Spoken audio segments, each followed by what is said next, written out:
Akhirnya di setelah itu ya gue selimutin. Gue udah bingung mau ngapain ya. Maksud gue mau malam itu gue mau evakuasi, gue capek, gue lelah gitu kan. Tapi gue harus evakuasi. Jadi gue udah mikir dia udah mati pada waktu itu. Gue peluk lagi, gue nangis, bangun yuk, jangan kayak gini gitu. Gue minta maaf segala macem. Ada kali lama tuh. Udah gue udah diagnosis udah nggak ada di situ. Gue naik sama si Uyu, gue di atas gitu kan. Uyu kena hipo, bilangin anak-anak langsung bergerak, langsung evakuasi. Ini gue lagi turun ke bawah buat cari bantuan gitu. Udah nggak usah banyak omong, gue bilang. Udah nggak usah banyak omong, langsung aja. Bukan masalah banyak omong, lu tuh dicariin sama anak gitu. Lu kemana aja, lu ditungguin. Lah ditungguin ngapain, gue bilang. Gue lagi di gunung gitu. Lu ditungguin sama anak, ini udah tahlilan.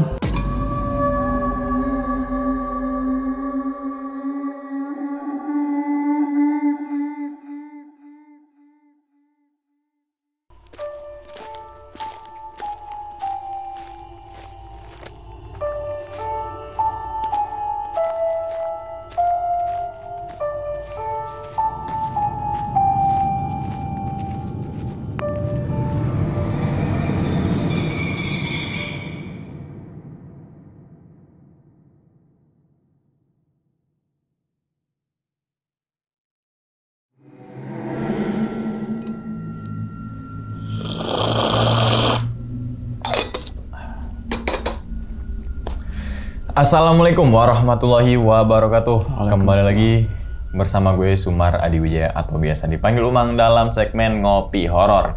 Ya teman-teman semua, pada video kali ini atau pada kesempatan kali ini lagi gue tidak akan membawakan sebuah cerita dan namun menghadirkan narasumber yang tentunya mempunyai pengalaman mistis ataupun pengalaman yang horor nih.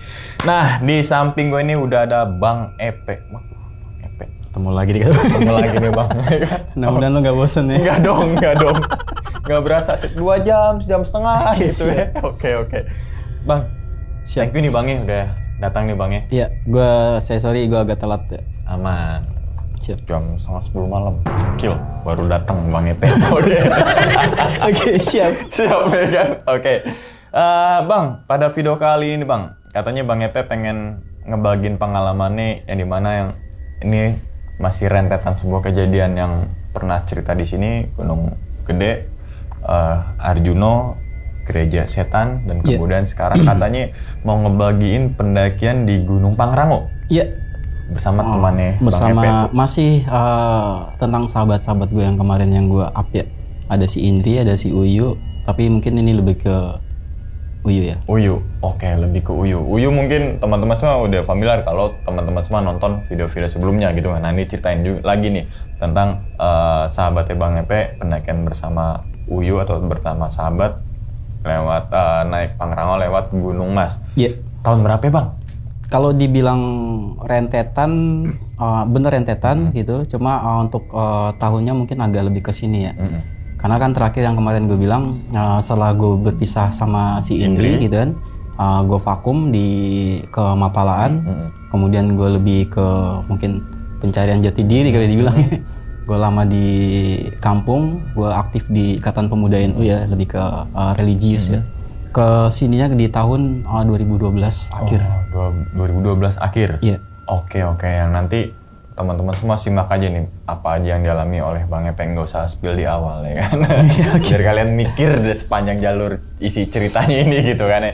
Tapi tahan dulu kali Bang ya, kita Bang ya. Siap. Oke, dan tanpa berlama-lama lagi kita langsung masuk aja ke dalam ceritanya. Ngopi horor segera dimulai.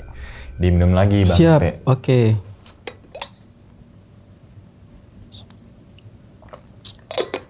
Alhamdulillah. Udah siap nih Bang Epe. Seperti biasa ya, nervous ya. Nervous. Oke, langsung aja kita sikat.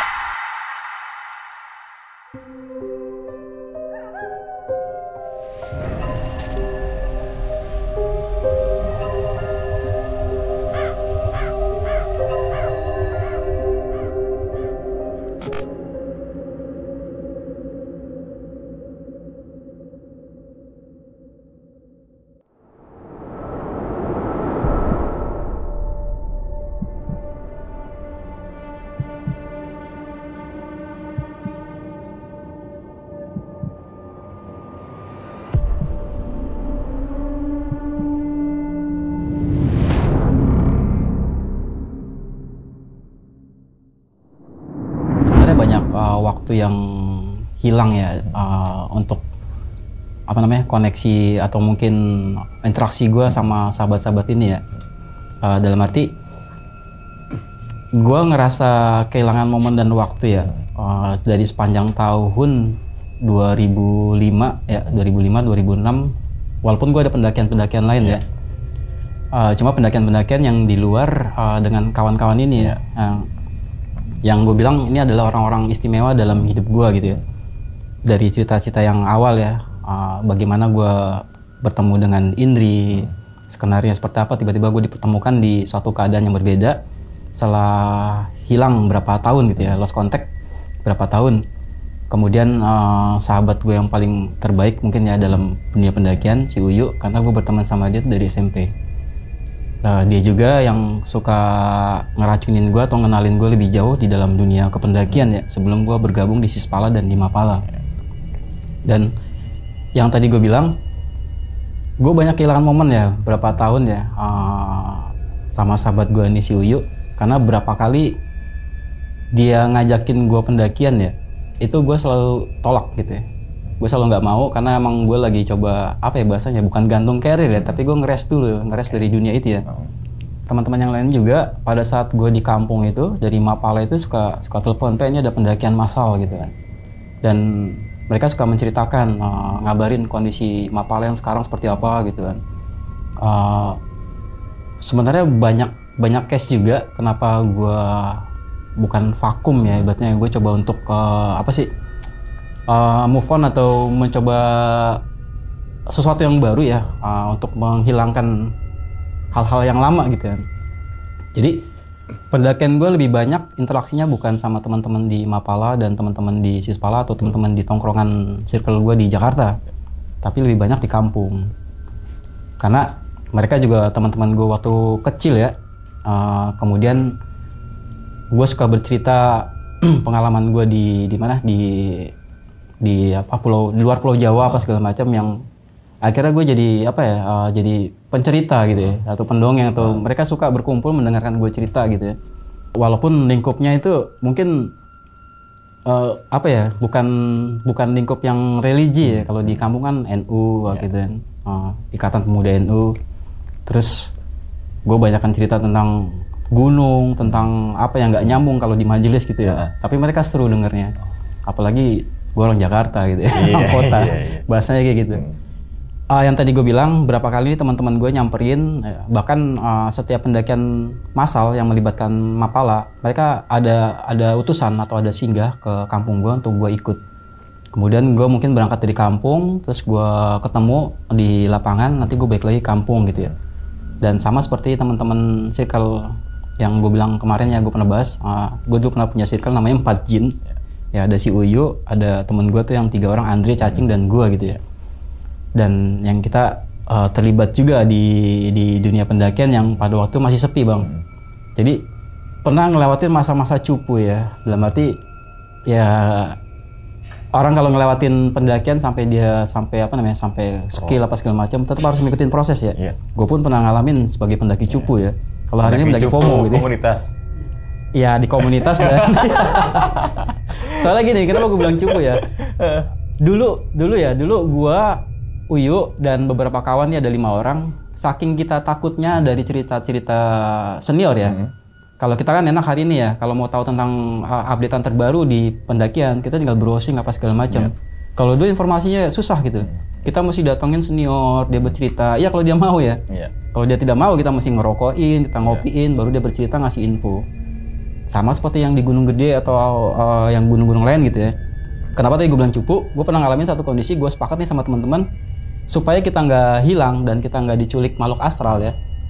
Kita bawa tali bang, tali tambang, dan kita ikat satu-satu bang. Naik Gunung Gede tuh ya. Bawa tali biar nggak diculik sama itu. Yang pertama kita takut tetap khawatir juga gitu. Sendiri selalu bilang kan, hati-hati di pos ini, lu nggak boleh ini, jangan jalan sendiri. Bahkan ada istilah, jangan naik gunung ganjil. Oh iya. Padahal hari ini mau naik 15 orang, 3 orang, nggak ada masalah gitu ya. Karena belum tahu ilmunya. Itu yang tadi gue bilang cupu. Jadi diikat nih satu-satu, kita naik dari Cibodas. Kan susah ya. Ada yang pengen duluan, ada yang pengen belakangan, ada yang pengen santai, ketarik gitu. apaan sih kita nih? Dan kalau gue inget-inget sampai hari ini itu tolol banget gitu. Kalau ada yang mulus gimana? Ikutan ke semak-semak. Bahkan kan mau kencing aja kan, woi misi-misi dulu dong. Iya, gimana caranya? Misi-misi anak babi mau kencing gitu. Ya kan lucu juga kalau dengar hari ini kan. Iya. Jadi masa-masa itu tuh gue ngelewatin juga gitu. Jadi buat teman-teman yang pendaki baru sebenarnya nggak ada masalah gitu, lu cupu ya. Yang penting lu mau belajar. Dan jangan takut dibully gitu. Karena itu nanti akan jadi cerita lucu atau nostalgia. Begitu nanti lu mungkin udah punya anak, udah punya apa segala macam, lu bercerita seperti itu dan mereka enak ngedengarnya ya. Gitu. Nah, di balik cerita ini ya yang tadi gue bilang, gue kalau nostalgia ingat banget gitu ya sampai detail bagaimana bermulanya kita bertemu di sekolahan di SMP gitu ya. Terus kemudian bagaimana pengalaman kita di gunung yang lucu, yang horor, yang bikin ribut di Arjuna atau yang kemarin yang gue cerita gue ribut sama si di Gede gitu. Nah, itu yang gue merasa kehilangan momen-momen itu ya. Berapa kali dia ngajakin gue ke Semeru, ke Bali, ke Gunung Agung, dan gue nggak berangkat ya. Padahal dia nyamperin gue pada waktu itu. Akhirnya karena keseringan gue disamper ke kampung gue ya, itu dari Jakarta kan jauh ya bang. Dari Jakarta lu mesti mampir ke Comal, ke Pemalang. Itu kan antusiasnya gede banget untuk mereka tuh pengen naik bareng sama gue ya, bukan masalah hebat atau tidaknya, tapi masalah lebih ke pertemanan dan persahabatan gitu loh.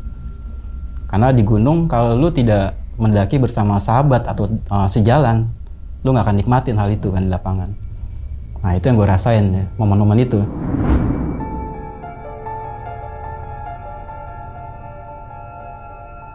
Nah, suatu ketika vakumnya gue bukan berarti gue nggak mendaki gunung, tapi gue tidak berinteraksi dengan teman-teman di Mapala dan di Sipala dan di Circle seperti yang tadi gue sampaikan ya.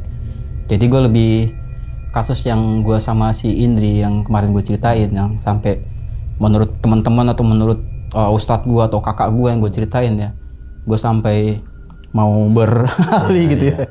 Padahal nggak ke situ gitu ya. Padahal nggak ke situ arahnya. Dalam arti ya mungkin belum tahu ilmunya gitu ya. Yang kedua ya umur gue masih segitu ya, masih dalam arti masih bergaul bebas lah gitu kan, masih bebas dan pengen nikmatin aja gitu masa-masa muda seperti itu ya. Apalagi kalau dunia kampus, dunia seperti itu kan, dunia pendakian pada masa itu kan belum terlalu ramai hari ini ya. Tuh. Jadi buat pendaki gunung itu udah suatu yang apa ya, banget gitu ya. Wah banget gitu ya. Apalagi kalau lo ketemu kayak di kampus gue tuh ada namanya satu kumpulan Stan Manara ya. Stan Manara itu berarti siswa seni tari. Seni tari Cheers, anak-anak Cheers. Nah itu kan cewek-cewek semua gitu kan. Dan mereka kalau ngeliat anak Mapala itu wah gitu ya, keren apa segala macam. Gitu ya. Iya seperti itu. Makanya kalau dibilang bajingan ya bisa gitu kan. Tapi yang tadi gue bilang, pendaki gunung original ini gahar di gunung, tapi emang perempuan gemeteran, keringet dingin, sampai bercucuran gitu. Padahal cuma mau kenalan doang. Woi, nama lu siapa gitu. Kok bener ya? Iya. Kok iya ya? Gue ngalamin lagi. Pendaki gunung original ya gue bilang ya, maaf ya. Gue ngalamin lagi. Maaf ya, pendaki gunung original gitu loh. Jadi yang bisa bedain antara bajingan sama enggak untuk pendaki gunung, apa original atau tidak, tadi lu sodorin aja perempuan. Kalau dia gemeteran takut ini original. Kalau ini bukan gitu. Jadi sampai ada yang seperti itu gitu loh bang. Nah, dan yang kedua apa ya, dibilang jomblo akut kita. Ya ganteng, tinggi, punya ilmu segala macam, tapi lu nggak punya kalau kondangan itu lu nggak punya pendamping gitu. Oh iya. Karena dulu kan perempuan-perempuan yang turun di pendakian kan, kalau nggak ininya besar gitu, ininya keker gitu loh. Oh iya. Nggak kayak hari ini kan, lucu-lucu ya. Wah, bidadari. Di apa, lift bam nih. Iya. Apa tuh namanya tuh? Cakep pokoknya dah.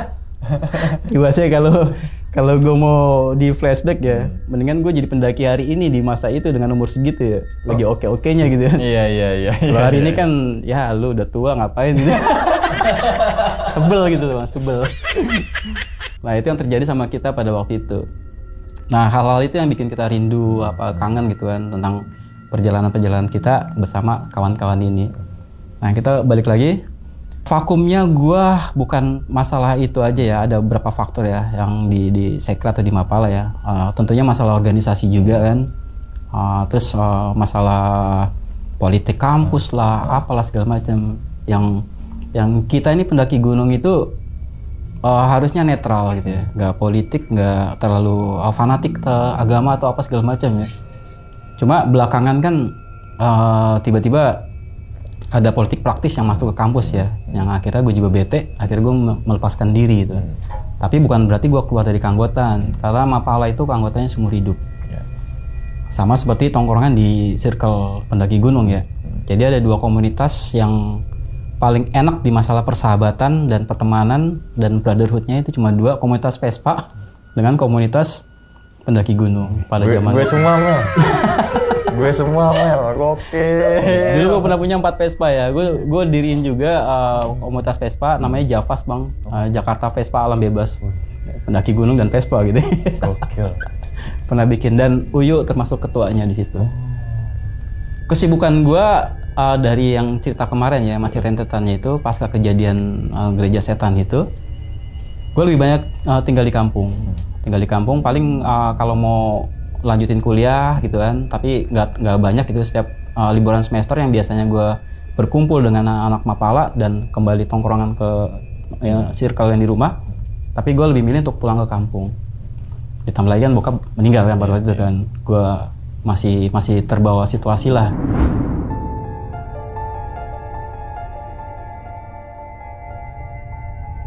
Dan kesibukan gue yang tadi gue bilang, gue ngajar madrasah Madin ya. Terus kemudian gue aktif di Ikatan Pemuda NU, di Majelis Bentabuk juga kan, kita keliling-keliling kampung. Terus ada kajian-kajian, ngaji-ngaji apa gitu kan. Intinya totally gue di kampung. Suatu ketika di hari Jumat ya, pada Jumatan ya, gue ngajar di madrasah. Tiba-tiba kepala sekolah itu bilang, Gus, kamu istirahat dulu deh. Gue bilang, kenapa? Nih lagi mau ada tes gitu kan. Soalnya ada teman kamu di luar katanya. Teman mana lagi gitu kan. Terus akhirnya gue ngeliat ke jendela. Jadi di madrasah itu, di pagarnya itu kan, di depan itu ada warung kopi bang. Di warung kopi itu dikasih tahu sama kepala sekolah di Madin, ada orang nyariin gue. Gue lihat dari jendela ada orang di situ pakai topi ya, terus pakai jaket kanvas warna putih, pakai celana bahan, terus duduk sambil ngeliatin ke madrasah ya. Gue liat kayaknya gue familiar nih gitu. Akhirnya gue keluar, gue samperin, woi, lu, gue bilang, nyata si Uyu. Jadi kebiasaannya tuh ya teman-teman ini ya, datang ke kampung gue itu pakai motor ya, pakai motor. Si Uyu kan punya motor Vespa, motor King, dan biasanya datang bergerombol. Ada Uyu, ada Andre, ada Cacing, ada kawan-kawan gue lama ya. Tapi ini enggak, Uyu datang sendirian dan nggak pakai motor. Gue bilang, lu ngapain kesini? Dia bilang, gue kangen sama lu. Gue habis dari saudara gue katanya di daerah Pemalang yang nggak kesana, yang pertengahan antara Pemalang sama Pekalongan. Dan dia bilang, gue mau nyempetin diri kesini ke lu, pengen ngeliat aja keadaan lu. Udah lama katanya, lu udah lama nggak pernah nongkrong gitu, jangan-jangan lu kenapa-napa gitu, lost contact, udah nggak pernah ke Jakarta juga, ke Cengkareng atau ke Jelambar juga lu nggak pernah nongkrong katanya. Gue bilang, ya gue emang lagi sibuk di sini gitu kan, gue emang lagi kerja, sekarang gue kerja di madrasah. Emang gaji lu berapa di madrasah gitu? Jadi gue ngajar di sana tuh seminggu itu 15.000 bang. Seminggu 15.000, yang gue kejar bukan itunya ya. Tapi yang tadi banyak hal-hal yang gue dapat di situ ya, tentang masalah mungkin lebih ke pencerahan kali ya. Jadi emang kadang-kadang kalau lu punya sebuah tragedi atau kehilangan atau segala macam ya, lo butuh suatu tempat ya untuk menyendiri dan lingkungan baru di mana lo tidak kenal siapa-siapa gitu kan. Nah itu yang gue coba untuk stay. Padahal kalau gue inget kayak lagunya ini ya, I don't belong here gitu ya, The Creep. Gak bisa bahasa Inggris. Don't belong here gitu. Soalnya lagu itu yang jadi lagu itu yang kadang-kadang gue kangen gue dengerin musik ya, lagu-lagu kayak kayak The Beatles, kayak lagu-lagu lama ya, termasuk yang The Creep atau apa sih, apa namanya, yang Bohemian Rhapsody gitu kan gue suka klasik-klasik juga, lagu klasiknya. Ya gue inget itu aja, gue bukan di sini hidup gue gitu kan, gue ngapain di kampung gitu. Bahasanya juga medok apa segala macam gitu. Kadang-kadang arogansinya gue orang kota ini, teman-teman gue di sana semua gitu. Tapi ternyata gue merasa tenang di sana gitu. Ketemu dengan bocah-bocah gitu ya, gue ngajar segala macem, terus gue bentabok juga gitu. Cuma itu yang tadi yang tiba-tiba si Yuyu tanya, teman-teman lu tuh di sana semua gitu, bukan di sini, lu ngapain gitu. Ya gue bilang aja ya, sorry gue betah di sini. Gue tanya lagi balik, ya lu ngapain di sini gitu. Ya gue kangen aja sama lu, dia bilang kan. Udah lama kita nggak naik gunung bareng atau nggak apa sih, nggak open grid, nggak apa segala macam. Kapan deh kita naik gunung gitu? Gue diem aja. Ya, gue nggak ada waktu, gue bilang. Kesibukan sekarang gue udah ngajar kayak gini, banyak acara. Ya, di bete ya, di bete. Ya udahlah, sekali. Kapan kayak kita kemana gitu ya? Gak usah yang jauh-jauh lah tadi. Ya udah kalau gitu, yang deket aja gue bilang ya, ke Gede. Terus siapa aja nih yang bakal ditajak nih? Terus dia bilang, gak usah lah, berdua aja. Kangen juga, gue marah-marah sama lu di gunung gitu. Oh ya udah, siap jadi. Ya udah kita ke Gede, tapi jangan lewat ini ya, jangan lewat jalur, gue bilang. Kita ketemuan aja di Masjid Attawun. Terus lu tahu kan tempat kita dulu apa namanya? Yang nyasar yang lu sempat julik kuntilanak, gue bilang. Nanti kita turunnya lewat situ, gue bilang. Emang situ ada jalur kata dia? Ada lah gitu. Kita buka aja dari situ, kita nggak usah izin lah apa segala macam gitu. Ya udah jadi berdua aja nih, gue bilang. Ya udah berdua aja lah. Jadi gue bilang ya udah nanti kita ketemuan di Masjid Attawun, kita tentuin harinya. Nanti gue nyusul, gue berangkat, tapi gue nggak ke Jakarta dulu ya. Ibaratnya kalau gue balik dulu ke rumah, ketemuan anak dulu, pasti gue nongkrong dulu, apa dulu, gue pasti lama gitu. Mendingan gue langsung aja mau ke Attawun. Ya udah nggak ada masalah. Ya udah. Akhirnya ya udah lu tunggu sini, gue ngajar dulu sebentar. Tiba-tiba dia bilang nggak usah, gue langsung aja nih. Gue juga ada perlu, gue juga masih mampir ke Cirebon kata dia. Jadi dia bilang dia mau mampir ke Cirebon, mau mampir ke Bogor. Jadi rumah dia kan di Bogor tuh. Rumah apa sih neneknya. Dulu waktu zaman kita SMP, kalau kita camping di Gunung Bunder atau di Cipelang atau Pondok Halim apa gitulah, kaki Gunung Salak ya. Gue selalu nginep di rumah dia di Luliang. Tempatnya enak, adem. Dan biasanya kalau naik gunung dari situ kan cuma masuk kolong kawat bang. Dulu ada kawat berduri gitu kan, kita nggak lewat umum gitu ya, kita nggak lewat registrasi, kita nyempil gitu kolong, termasuk apa ya? Ya kalau dibilang pendaki bengal ya ilegal gitu. Oh iya, paham gue nih. Tapi kita nggak sampai tinggi ya kan, kita cuma camping doang dan bukan nggak mau bayar gitu, tapi buat seru-seruan aja, buat kita seru gitu kan, nyelinap atau apa gitu kan, tantangannya lebih seru. Jadi ya udah kita tentuin tanggal, tentuin hari, gua closing dulu, gua minta izin dulu sama kepala sekolah, nanti kita lanjut. Tapi lu mampir dulu ke rumah, lu ketemu dulu nyokap gua, kakak gua gitu kan, biasanya kan begitu kan. Tapi dia nggak mau. Gue langsung aja deh gitu kan. Lagian juga ditungguin juga sama yang di Cirebon. Lagian lu biasa juga pakai motor dia kan motor gede bang tapi VR. Ya. Motor keren tapi budget nggak ada gitu. Ambil yang KW. VR gitu kan. Kan dulu ada Honda RGR gitu kan. Iya. Budgetnya kurang gitu kan. Akhirnya dia ngambil yang VR yang setipe gitu kan. Cuma keren juga sih. Cuman masalah mulu itu yang gue inget ya. Ya udah, Vespa lu kemana? Gue bilang. Ada di rumah, lu bayarin aja gitu. Ya udah gampang lah. Ya udah mampir dulu sebentar. Tetap dia maksa, dia nggak mau. Gue mau langsung aja deh. Gue juga mumpung masih siang gitu, takut nggak dapet bis. Oh ya udah gue anterin, ntar gue pinjam motor dulu. Nggak usah, gue jalan aja nggak apa-apa. Lalu dari sana dari depan, lu naik apa kesini gitu? Gue jalan kata dia. Yakin lu jalan? Ya kan kita pernah jalan gitu. Jadi emang dulu sebelum mereka tahu kampung gua kan gue pernah ajak tuh ke Comal. Jadi emang gue kerjain tuh, dekat tuh, kita jalan kaki aja. Nah gue jalan kaki tuh, dan itu gue ajak jalan kaki bang. Dan gak nyampe-nyampe, dia bete kan. Katanya deket Gus, enggak. Apa? Kok nggak nyampe gitu? Ya bentar lagi. Ternyata kita jalan sampai 5 jam. Nah, dia bete itu kan.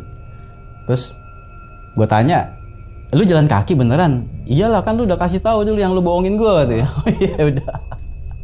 Ya udahlah gitu kan. Kenapa lu nggak ada ongkos? Gue bilang. Jadi emang dia datang tuh biasanya kan bawa tas lempang tuh yang Alpina atau yang apa yang dulu kan klasik ya Alpina ya. Dan masih disimpan sama dia tuh.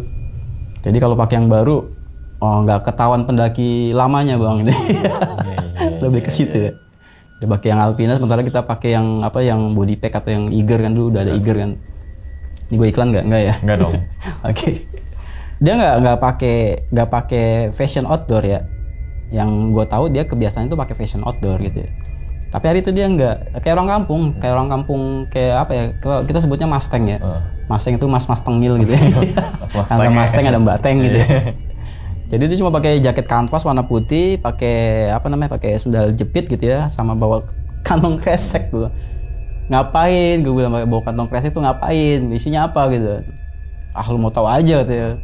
Ya udah, gue ongkosin dia nggak mau, gue anter dia nggak mau. Ya udah, gue juga nggak enak kan, karena gue izinnya cuma setengah jam sama kepala sekolah. Ya udah bener lu yang nggak mau gue anterin? Enggak, udah gue jalan kaki, udah lu terusin aja. Ya udah jangan lupa ya hari Jumat malam ya ketemu di Masjid Fatahun, gue bilang. Ya udah, akhirnya gue balik lagi ke ngajar. Kepala sekolah gue cuma diam ngeliatin. Udah gitu gue masuk lagi, gue balik lagi ngajar. Terus gue iseng, gue ngeliat jendela, iya udah nggak ada kan, mungkin udah jalan kan, karena dia bilang dia buru-buru.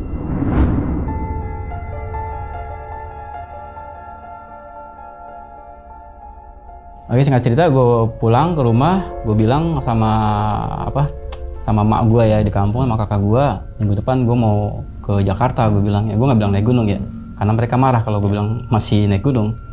Ibaratnya kalau mak gue bilang ya, sekolah tinggi-tinggi mahal-mahal gitu ya, udah lama, tapi malah dia habisin waktu buat naik gunung, bete juga gue dengerin. 9 tahun bro. Iya 9 tahun. Gue random. Gokil. Mak gue bete ya.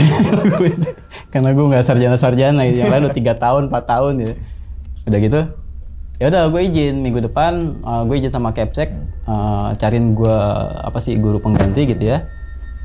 Terus gue izin sama mak gue mau ke Jakarta, mau ketemu teman-teman gitu, ada urusan.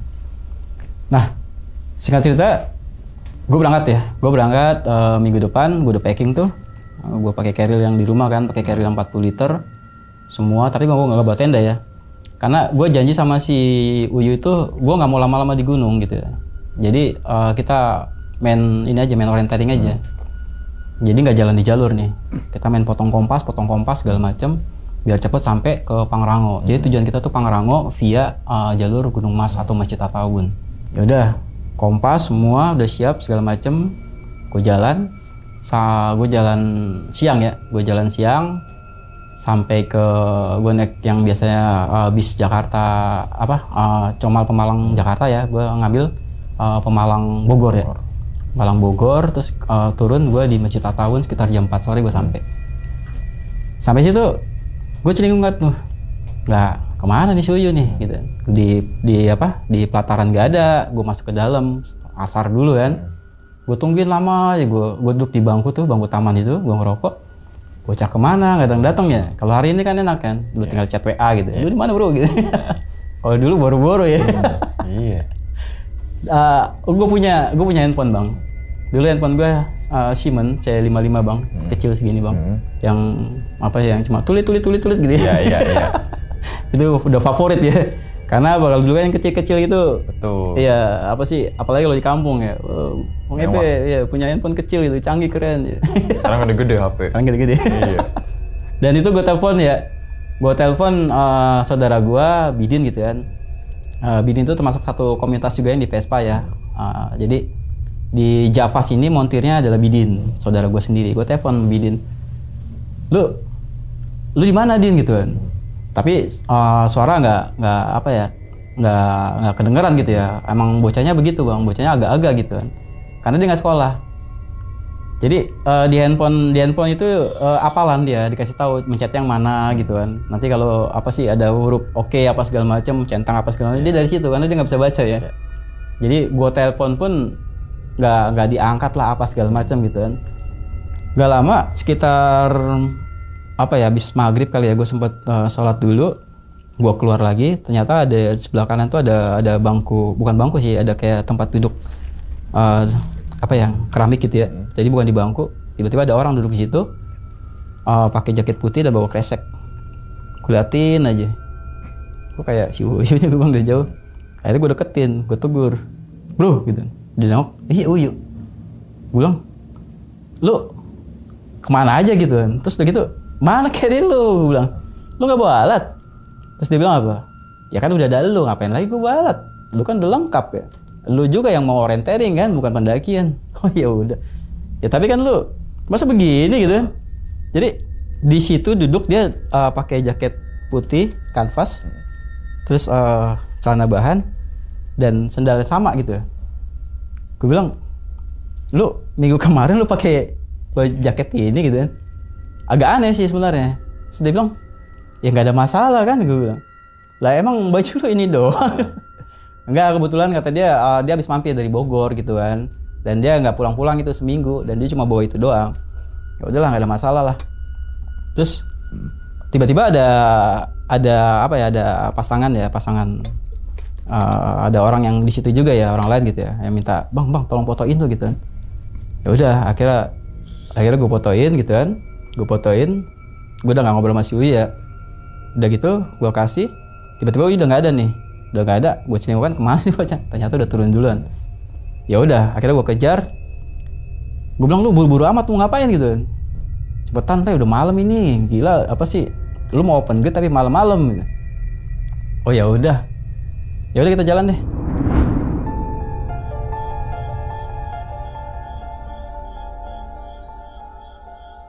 Akhirnya kita langsung jalan tuh dari Masjid Tatawun, kita masuk ke kebun teh, kita nyusurin tuh kebun teh sampai di suatu tempat ya, dulu belum ditutup ya.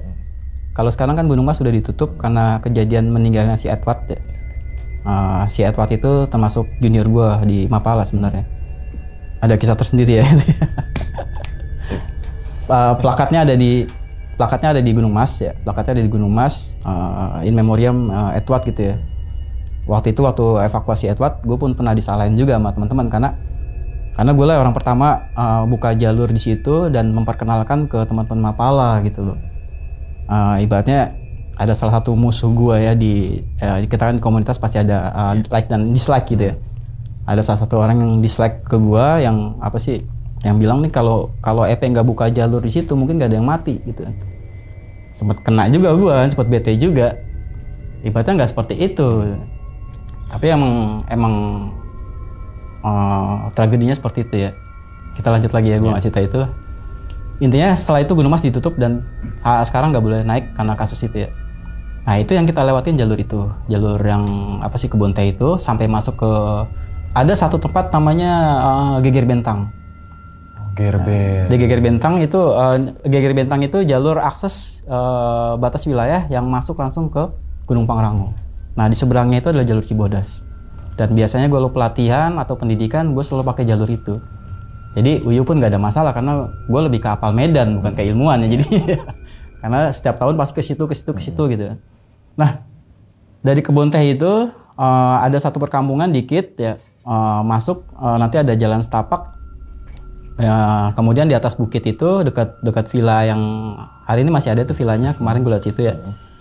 Itu agak lama ya jalan ya. Jadi gue start itu sekitar habis Isya lah ya kalau nggak salah ya. Setelah gue motoin si orang yang minta dipotoin, jalan sekitar 2 jam 3 jam ngelewatin kebun teh. Sampai di situ jam 10:30 11 gue ngebivak. Karena itu masih jalur kampung kan, belum masuk open grid. Yang kedua nggak ada istilah open grid itu malam hari ya. Nggak mungkin buka jalur itu malam hari. Jadi kita nge-flash it dulu, flying cam, terus kita ngerencanain bagaimana pergerakan besok. Udah tuh, gue masak, gue bilang sama Uyu, nanti kita start di titik di bawah lembah Cisarua, gue bilang di koordinat sekarang sekian ya, gue bawa peta segala macam lengkap, gue plotting di situ sama si Uyu. Dia cuma cengenges doang kan. ngapain lu bahas ke gua katanya. Gua mau ngikutin aja udah, gua cuma pengen naik gunung sama lu gitu. Oh ya udah, tapi lu paham kan? Paham lah, kan kita udah pernah gitu. Gua udah pernah sama dia tuh potong-potong jalur gitu ya. Udah gitu, ya udah kita istirahat tuh. Istirahat, gua ngambil SB segala macam. Nah ini yang gue bingung nih, lu gak bawa peralatan gitu. Ini gimana gitu? Lu yang ngajarin gue tuh masalah safety prosedur. Sekarang lu begini aja nggak bawa peralatan gitu. Lagi-lagi dia bilang kan ada lu, gelar aja SB-nya berdua.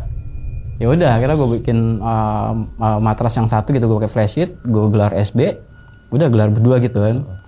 Udah gue rebahan, tapi dia cuma duduk doang. Dia duduk, kadang-kadang dia ke depan, terus kemudian dia berdiri. Gue tanya, lu ngapain gitu? Jangan macem-macem lagi ya, jangan ada penculikan gue bilang. Gue kalau udah ngeliat dia diem, apalagi dia ngangkat tangan ke atas, gue udah curiga nih. Bangke nih gue bilang, sorry. Ini dia lagi ritual nih. Gue tegur ya, pokoknya gue nggak mau yang berbau-bau pendekar, gue bilang. Dia pendekar kan, dia guru silat juga kan di salah satu pencak silat ya, di Tako.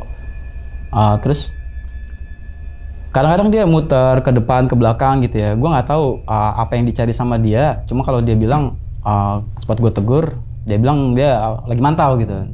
Gue mantau jalur buat besok katanya. Nah kita open grid bro, malah kita lewat jalur, kita motong jalur kompasmen gitu. Ya udah gitu. Ya gue lihat situasi aja kata dia.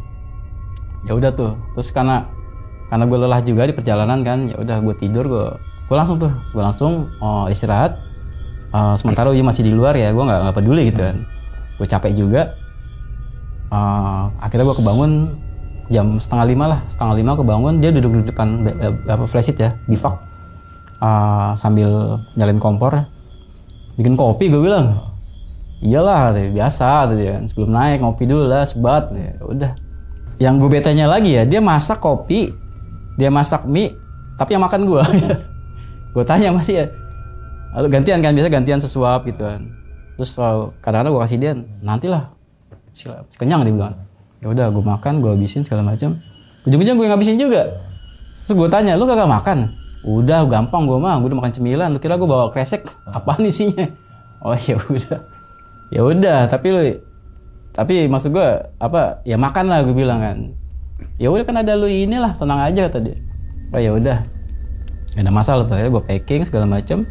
Gue mulai ngambil ada jalan setapak dikit, masuk ke lembah. Nah, itu kan kelihatan tuh punggungan Geger Bentang yang ke arah ke Gunung Pangrango. Dan gue ngambil titik awalnya di situ. Gue tancapin golok tebas. Gue bilang sama Uyu, kompasmen ya. Jadi kompasmen itu istilahnya kita bergerak berdasarkan sudut atau azimut. Ya. Jadi si Uyu, kalau kita ada 3 tim atau 5 tim kan enak bang, 1 orang ke depan gitu kan. Sementara yang 2 tim ini di belakang, terus ngambil titik, gue tembak. Karena gue floating satu garis lurus, tembusnya langsung di jalur ya. Jadi buka jalurnya ini bukan berarti lu buka open grid secara keseluruhan sampai atas, enggak. Tapi kita dari jalur ke jalur. Jadi dari lembah masuk ke jalur lintasan Gunung Mas, kemudian potong lagi masuk ke jalur lintasan Geger Bentang ke arah Pangrango. Jadi awalnya di situ. Awalnya gue aja dulu dari Gunung Mas nih, Gunung Joglok ya. Gunung Mas yang tadi kita udah lewatin nih. Gunung Mas udah kita lewatin, masuk ke areal lembah Cisarua dan Gunung Joglok. Nah, gue tembak gitu, si Uyu gue suruh, yuk duluan dah gitu. Gue tembak dari sini, dia jalan duluan. Oke, 30 derajat ya, kiri kanan gitu. Udah stop di situ, stay. Dia stay, baru gue turun ke titik itu. Nanti begitu gue udah sampai Uyu, nanti Uyu jalan lagi tuh, itu yang dibilang tadi man to man atau kompasmen gitu ya. Nah, sampailah kita di awal jalur lintasan Geger Bentang, baru kita naik ya.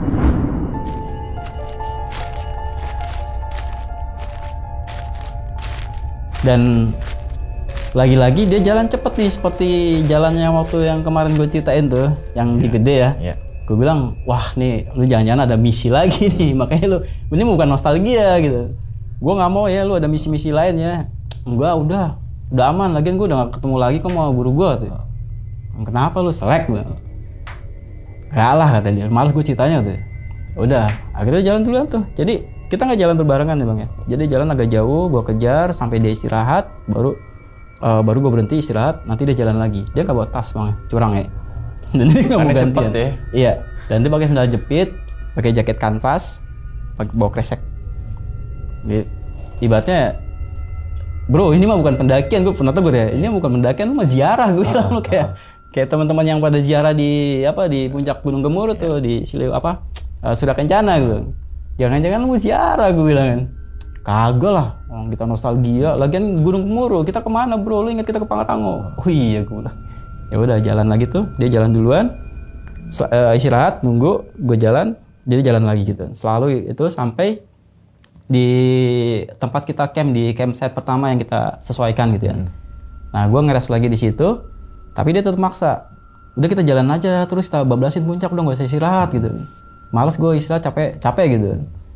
Ya udah, lu mah enak lenggang gue bilang. Gue carry nih, air gue 5 liter, pelatan mau gue semua, gantian apa gue bilang. Nggak usah lah, kan lu anak mapala kata dia. Akhirnya dia jalan lagi, jadi malam itu kita nggak rest ya. Malam itu kita bablasin terus ke atas. Akhirnya sampailah kita di puncak utara Gunung Pangrango bang. Itu sekitar setengah gue berangkat, udah antara gelap terang lah, udah subuh lah gitu kan. Jadi itu jalan tuh sampai terang lagi. Jadi kita jalan tuh pagi jalan terus sampai Pangrango tetap aja, kena malam kena terang lagi. Kan jauh banget tuh bang. Iya itu. Jauh banget, jam 4 ya, jam 3 jam 4 lah. Kita sampai puncak utara, kita turun ke Mandalawangi gitu kan. Terus udah gelap terang, udah agak terang gitu kan. Gue mau bongkar flashlight ya. Kita camp nih di alun-alun deh. Sepi kan. Terus dia diem aja. Lu ingat nggak katanya? Ingat lah gue. Yang mana yang lu ingat gitu kan? Ya, iya lu bentak-bentak gue tuh masalah rambut si Kunti gue. Kita cerita, kita nostalgia. Lu parah, lu marahin gue lu. Ya lu lagian. Gue cuma mimpi tapi lu anggap itu nyata gitu. Nah, kita cerita tuh tentang yang kemarin tuh. Terus gue tanya sama dia kan. Gue masih penasaran bro gitu kan. Setelah kuntilanak itu lepas, yang kita tersesat gitu. Terus sebenarnya ceritanya bagaimana gitu. Nah, akhirnya diceritain tuh masalah yang pengulangan cerita gitu ya, yang dibilang dia butuh si kuntilanak itu pertama dendam gitu kan. Terus dia ceritain sama gurunya, dan gurunya bilang kalau lu bisa tangkap si sosok itu, lu bisa pergunakan seperti apa yang lu mau gitu. Apalah lu mau melet cewek lo apa segala macam gitu kan. Karena itu sosok jin yang umurnya panjang apa gitulah. Udah kita cerita nostalgia, ketawa-tawa, kita cerita tentang teman kita yang 4 orang ini yang SMP ya, istilahnya kita banyakkan ketawa-tawa di situ. Tapi gue belum camp ya. Sampai lupa gue nggak bikin camp. Jadi kita masak, kita ngopi gitu kan sambil senderan di alun-alun itu di Mandalawangi kan. Ada kabut turun, ada elang muter-muter. Ya suasana kangen ya, suasana nostalgia ya, pendakian-pendakian kita sebelumnya kita bahas terus di situ kan. Akhirnya gue bilang, bro, kita camp aja yuk, seru nih gitu kan. Besok aja kita turunnya. Kata si gue gue udah ada janji katanya. Gue harus balik hari ini ke mana? Ke rumah istrinya yang di Serang. Gue harus balik ke Serang gitu. Lalu emang dari kemarin belum balik ke Serang gue bilang. Belum, gue bilang. Dari kampung lu ke Cirebon, habis itu gue ke Bogor, gue ke saudara-saudara. Lah, sampai hari ini gue belum balik kata dia. Dia bilang dia dari Liliang kan, dari Bogor Liliang, karena takutnya kalau misalnya dia balik lagi ke istrinya bakal lama, bakal gak diizinin sama istrinya untuk naik gunung. Ya sudah. Jadi kita turun nih. Ya kita turun aja. Ya udah.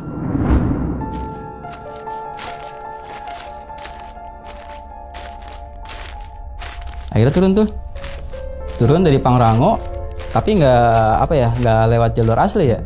Tadinya gue ajakin lewat Cibodas, terus sambil gue ceng-cengin kan.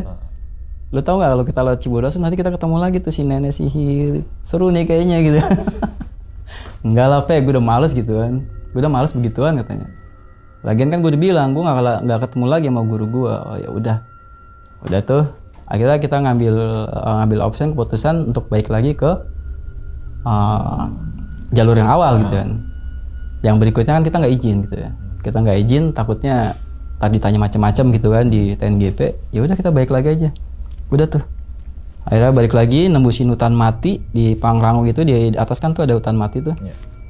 Nah dari situ gue udah tarik garis lurus sampai di suatu titik baru kita mulai open grid lagi ya. Di jalur antara Geger Bentang dan Joglok gitu ya, gue ngambil potong ke kiri, nanti gue ketemu satu tempat, gue lupa namanya gitu ya. Nanti jalur itu yang bakal nyambungin kita ke Gunung Mas gitu.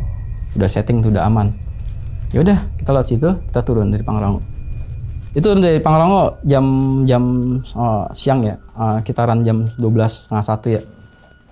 Gue udah mikir itu terlalu siang sebenarnya sih, apalagi ngelewat jalur utara. Cuma kan gue mikir gue bukan sama orang kemarin sore gitu kan, apalagi si lenggang. Ya udahlah, pasti paling lambat kita sampai bawah tuh jam 7 malam lah. Maksudnya gue open grid pun nggak kena gelap gitu kan, jadi masih aman. Ya udah kita turun sampai di batas vegetasi. Seperti biasa Uyu jalan turun duluan, lari. Sempat gue peringatin ya, lo ingat nggak kejadian waktu kita turun dari Pangrango yang lo masuk ke apa sih jalur yang bukan jalur aslinya gitu. Dia bilang, ya udah sih lu kayak nggak kenal gua, lagian jalur segede ini gue juga udah apal kali, udah tahu. Lagian jalur utara itu nggak ada cabang, dia bilang. Iya juga benar, nggak ada cabang. Ya udahlah, oke lah gitu. Tapi jangan jauh-jauh dari gue ya, biasa aja. Kalau udah nggak kelihatan jarak pandang, lu diam, lu tungguin gue. Ya udah tuh. Akhirnya turun terus, gue dari atas. Sejam 2 jam gue turun itu nggak ketemu ya. Maksudnya gue kejar tuh nggak nyampe. Tapi gue ngeliat di depan tuh ada orang yang lari, kesak-kesak gitu kan.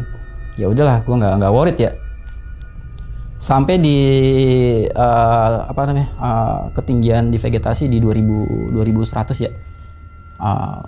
Gue hafal karena tempat ini tempat kita istirahat ya. Ada undakan gitu kan. Biasanya di 2100 atau di 2200 atau 2300 lah, sekitaran segitu ya. Kan gue bawa alti juga. Nah sampai situ di depan gue tuh ada si Uyu. Dia duduk senderan di pohon ya. Duduk di pohon, gue samperin. Lu kenapa lu gitu? Nggak tahu nih, badan gue nggak enak nih. Kayak apa sih? Tahu nih, dia megangin ini, pegangin sebelah kiri. Dia bilang badan dia nggak enak gitu kan. Ya, gue bilang, lu gue perhatiin dari awal makan kagak. Gue liat lu nggak pernah makan gitu ya. Ngopi juga enggak. Terus gue ngeliat lu nggak pernah nyemil apa-apa nih. Gitu. Malah gue liat lu nggak pernah makan gitu. Makanya lu belagu banget, gue bilang kan. Jadinya begini nih, hipo kan lu, gue bilang. Ya, gue kalau makan kan nggak perlu ngomong sama lu gitu kan. Lagian dia lagi dibilang, kan gue ada logistik katanya. Ya udah, terus lu kenapa megangin perut? Nggak tahu, kayak ada masalah gitu. Ya udah istirahat dulu, istirahat sebentar, sebat. Lama banget gitu dia megangin gitu. Tiba-tiba dia senderan, terus kayak ngeringkuk gitu, kayak ngeringkuk. Ya gue ngeliatnya udah, lu kenapa lagi gitu? Tahu nih badan gue dingin kata dia. Gue cek badannya dingin semua gitu. Terus gue udah mikirnya apa ya? Hipo nih. Akhirnya gue keselan, gue marah lagi sama dia. Ya udah lu makan ya, gue masakin teh anget ya segala macam. Udah nggak usah, bentaran doang ini kan. Ya udah minum dulu, gue bilang, minum atau nyemil apa segala macam kan. Dia tetap nggak mau, tetap nahan. Akhirnya gue masak, gue sampai kesel, sampai gue mau gue jejelin gitu kan. Batu banget sih lu, gue bilang. Tetap dia nggak mau, tiba-tiba dia megang, dia bilang sakit gitu kan. Perut gue sakit Gus gitu. Terus gue pegang tangannya, gue nggak ngerasain nyet tadi bang, lemah nih kayaknya, gue ada yang salah nih, gue bilang. Gue cek segala macam, kok dia tadi nggak ada sih lo. Gue diem, gue itu cek badannya dingin semua kan. Terus ya udah gue selimutin, gue ambil SB, gue selimutin. Terus dia tetap Gus sakit Gus, kayaknya gue nggak kuat nih gitu. Ya udah kita camp ya. Jangan camp. Tungguin aja bentaran, ntar juga hilang kata dia. Ya udah, gue bete kan, gue ngeliat dia udah begitu, udah meringis gitu kan. Ya gue nggak sabaran kan. Ya udah deh, gini deh gitu, apa sih? Gue seret aja ya, gue pandu ya, gue ini. Gak usah, ntar aja dia bilang. Dia tetap bersikeras ya, tahan dulu, ntar juga hilang gitu kan. Tapi dia tetap megangin perut, tetap meringis nih. Akhirnya gue kesel ya, akhirnya gue bangunin, gue tarik ya tangannya gue gituin kan. Ya udah gue pandu deh gitu kan. Jalan turun jatuh gitu kan. Karena ribet, gue bawa keril. gue bangun dia juga dan gue jalan turun ke bawah tuh, dan jalannya tuh berundak-undak. Jadi berapa kali gue jatuh, gue bete kan. Akhirnya gini deh, lu bisa jalan gak? Ya kalau dipaksain sih bisa. Ya udah berdiri lah. Akhirnya dia berdiri tapi jatuh, gubrak. Berdiri jatuh sambil megangin perut sambil kesakitan. Ngeliat kayak gitu gue udah bete ya. Udah bete. Dan yang gue kesel, gue nggak bawa HT bang. Biasanya gue bawa HT. Terus dalam pikiran gue ya ini kenapa lagi? Gue bilang kan, lu kalau kenapa-napa yang tanggung jawab itu gue. Jadi gue mesti ngomong apa sama bini lu gitu, tiba-tiba lu sakit kayak gini. Gitu.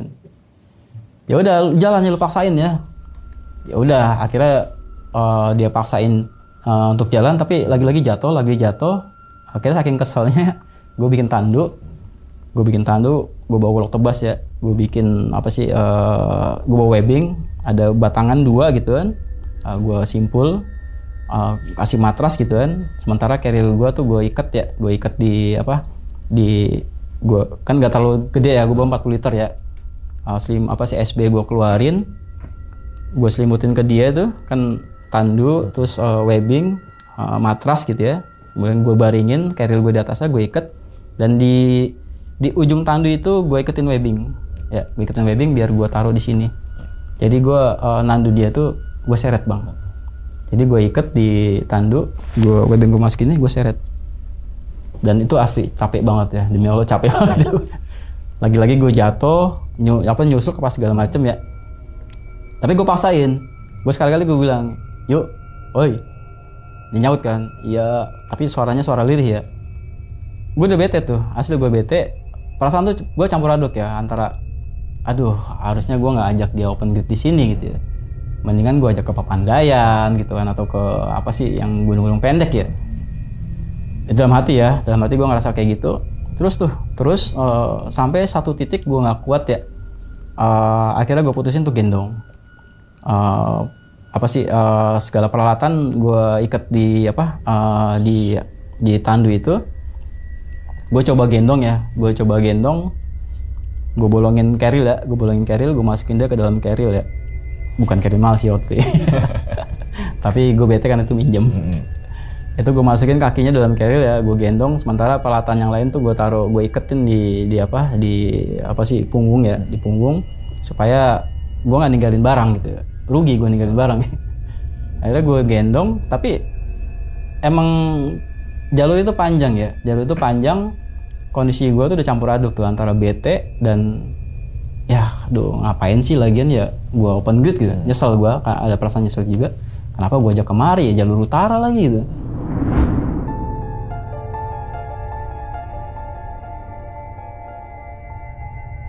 Akhirnya pelan gitu kan, sampai di batas vegetasi ya, hutan pohon-pohon besar itu. Gue lelah, gue capek. Akhirnya gue istirahat, gue duduk ya, gue udah gak kuat gitu kan. Itu kondisi udah gelap ya. Asyunya nggak ada suara nih. Gue cek lagi di tadi nggak ada nih, gue bingung nih gitu. Terus gue tebak-tebak pipinya, yuk bangun yuk. Ini nggak ada suara nih, Akhirnya gue coba head to LDR atau bahasanya kalau di P3 Kalam Bebas itu lihat, dengar, rasakan ya. Ibaratnya kalau denyut nadi nggak ada, berarti nggak ada nafas nih gitu kan. Takut tuh gitu. udah panik ya. Udah panik, akhirnya gue gini dengan tangannya. Tapi masih ada ambekan ya, bahasa kalau orang Jawa ambekan ya. Gitu kan. Alhamdulillah ya Allah gitu kan. Gue cek lagi nggak berasa tuh emang, tapi ada napas gitu. Tapi badan dingin semua. Tali sepatu gue buka, sabuk gue kendorin ya, buka jalan napas ya. Biar jangan terlalu kekang. Terus lagi-lagi gue masak air panas segala macam, gue minum dia nggak mau. Ibaratnya kayak kita baru bawa pendaki pemula dan cewek gitu ya, susah banget ya. Nah itu bengal banget ya, gue sampai marah-marah. Lu ya gini deh, lu minum dikit aja atau lu makan dikit ya, jangan nyusahin gue. Nanti gue juga yang salah gini. Nanti gue ngomong apa nih sama bini lo kayak gini, gue juga ntar disalahin. Tolonglah, gue bilang, minumlah apa segala macam. Dia diam aja tuh, dia diam sambil meringis, sambil megangin perutnya, terus kadang-kadang dia teriak sakit apa segala macam ya. Gue seneng dia suara gitu ya, teriak sakit ya, karena ada suara gitu. Iya. Karena gue panik, gak ada suara, terus gue ada ambekan, ini nggak ada gitu kan, tiba-tiba ada raungan, ada rintian, gue seneng tuh. Walaupun dia teriak sakit, gue seneng. Yang penting ada suara gitu ya, gue ngerasa aman. Akhirnya di setelah itu ya gue selimutin. Gue udah bingung mau ngapain ya. Maksud gue mau malam itu gue mau evakuasi, gue capek, gue lelah gitu kan. Tapi gue harus evakuasi. Minimal lu minum teh hangat atau apa gitu ya. Maksud gue kayak gitu ya. Begitu gue masak, tiba-tiba dia bilang ya, ini yang bikin gue bete. Gus, mendingan lu tinggalin gue di sini gitu kan. Mendingan udah biarin aja gue di sini, lu turun aja gitu. Lah nggak bisa begitu bro. Maksud lu apa gitu kan? Ya daripada gue nyusahin lu, ya, gue minta maaf kalau gue punya salah atau dulu gitu ya, gue pernah marahin lu di Pangrango, gue pernah apa gitu kan. Gitu deh, sesuatu yang kita nostalgia, baik lagi cerita dia marah-marah, dia bete sama gue apa. Dia minta maaf di situ bang. Gue udah bete kan.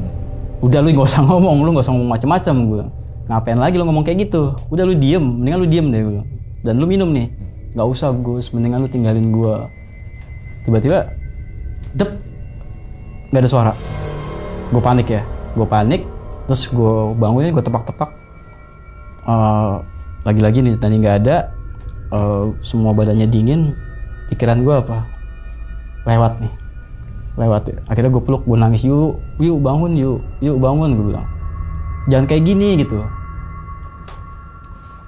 Itu deh, pokoknya gue di range antara sejam 2 jam itu, gue udah hopeless ya, karena gue bangunin dia nggak ada suara, gue cek dia tadi nggak ada, badan dingin semua. Kalau gue hari ini suruh diagnosa itu hipotermia akut, gitu. Tapi nggak ada baju yang basah nih, kita nggak kena hujan bro, nggak kena hujan apa segala macam. Gue udah ini ya, udah kayak apa ya, udah gue peluk ya, yuk bangun yuk gitu. Tiba-tiba dia pegang pundak gue, ada pergerakan, gue senang ya, alhamdulillah gitu, yuk bangun gitu kan. Akhirnya langsung tandu yang tadi itu, yang kayu itu, akhirnya gue rakit lagi, gue seret, gue nggak peduli dia mau ngomong apa ya. Akhirnya gue masukin lagi ke tandu, terus gue evakuasi lagi tuh, gue seret lagi terus sampai ke potongan itu, yang harusnya gue motong di depan, gue motong lebih awal. Karena kalau gue motong di depan lebih jauh lagi, jalannya kan udah agak sulit ya, udah agak sempit, lewatin akar-akar. Tapi kalau gue potong, jadi kalau di depan gue motongnya begini ya, kalau di sini gue udah nggak kuat lagi untuk lewatin jalur ini, mendingan gue potong ke lembah karena masih bisa dipijak. Jadi gue ngambilnya nyerong begini bang, nyerong gue tembak di sana, gue floating, gue ambil arah situ. Nah, gue ambil arah situ, ini ya lembahan ya, itu gue jatuh sampai guling-guling ya, dia juga jatuh juga, terus gue tahan pakai tangan gitu, pakai badan juga supaya dia nggak diban gue ya. Akhirnya di satu lembahan yang seperti ini, jadi belum sampai bawah nih ya, gue bikin lagi bivak. Akhirnya gue bilang, kita istirahat dulu yuk, gimana kondisi lo gitu. Perut gue masih sakit, suaranya rintih kan, gue masih sakit. Ya udah sabar.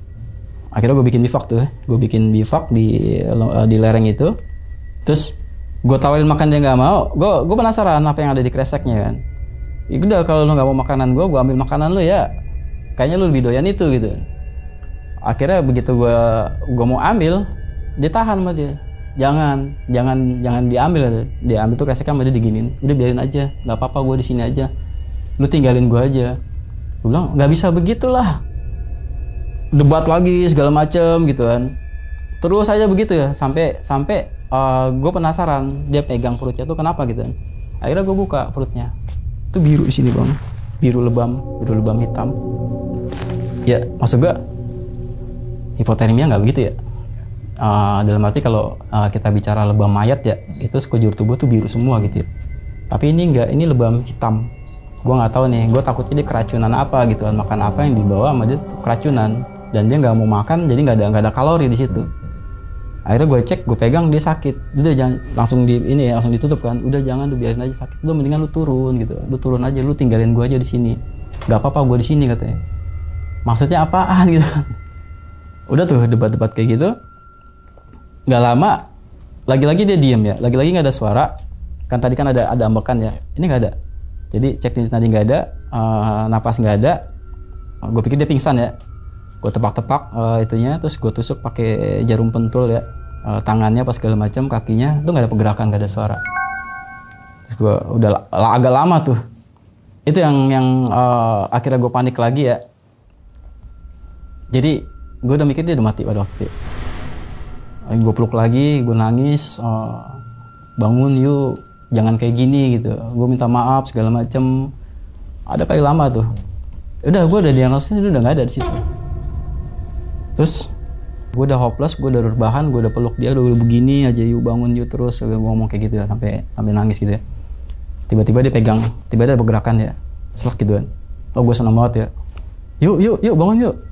Terus tiba-tiba dia narik megang punggung gue gitu.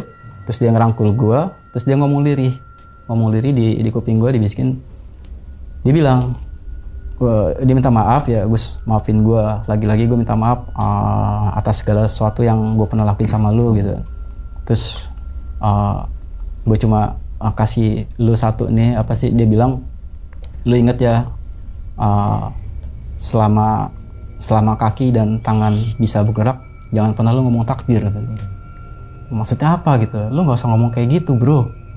Udah, aku bilang, udah lu gak usah ngomong apa-apa gitu. Gue ngeres dulu sebentar, nanti gue lanjut lagi, gue evakuasi. Terus udah tuh, suaranya pelan ya. Yang agak bete itu ya, yang akhirnya gue ngambil keputusannya pada waktu itu, gue bilang sama dia, bro gini deh, lu stay ya, oke, lu stay di sini, gue lari ke bawah ya, di satu lembahan itu yang tadi gue bilang kan, selalu ketemu lembahan itu, nanti lu masuk ke jalur setapak dikit, nanti situ ada pemukiman ya, tempat gue ngeres yang awal ya. Ya itu ada beberapa rumah tuh. Ya gue bilang mau yuk di bawah itu yuk, nggak jauh dari sini yuk, sekitar 1 jam setengah lah kalau gue lari, itu mungkin lebih cepet. Lu stay di sini ya biar gue lari ke bawah. Nanti kalau udah sampai bawah, gue ke atas lagi, nanti gue jemput lu. Terus lu sabar ya, jangan hilang dulu, gue bilang, jangan hilang dulu. Gue mohon sama lu jangan hilang dulu, gue bilang kan. Akhirnya ya udah tuh, gue selimutin. Terus barang gue tinggal gitu ya, gue bikin bivak ya, tadi ya gue rapetin lagi. Terus gue tinggalin logistik gue bilang, tolong lu makan ini sedikit aja gitu ya. Akhirnya gue turun bang.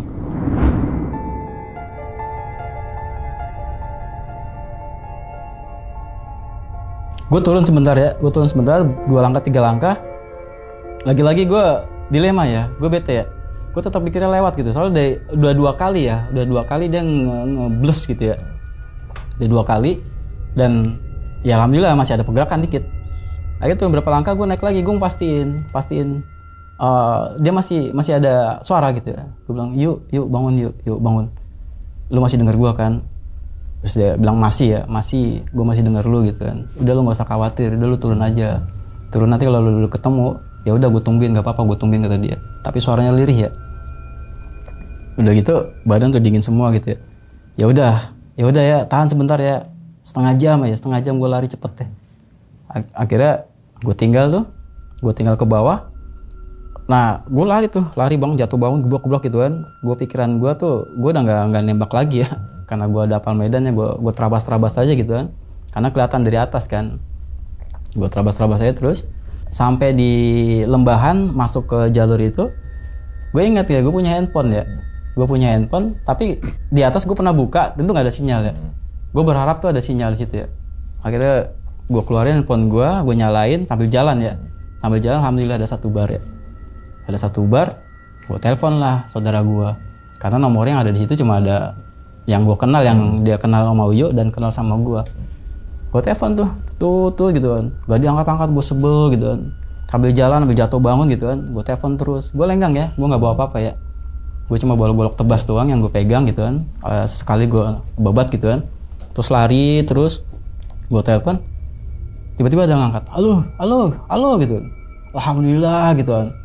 Oi Din, saudara gue, Din tolongin gue Din, bilangin anak-anak apa sih standby, langsung apa sih susul gue lagi di gunung nih, gue lagi di gunung gede, gue bilang.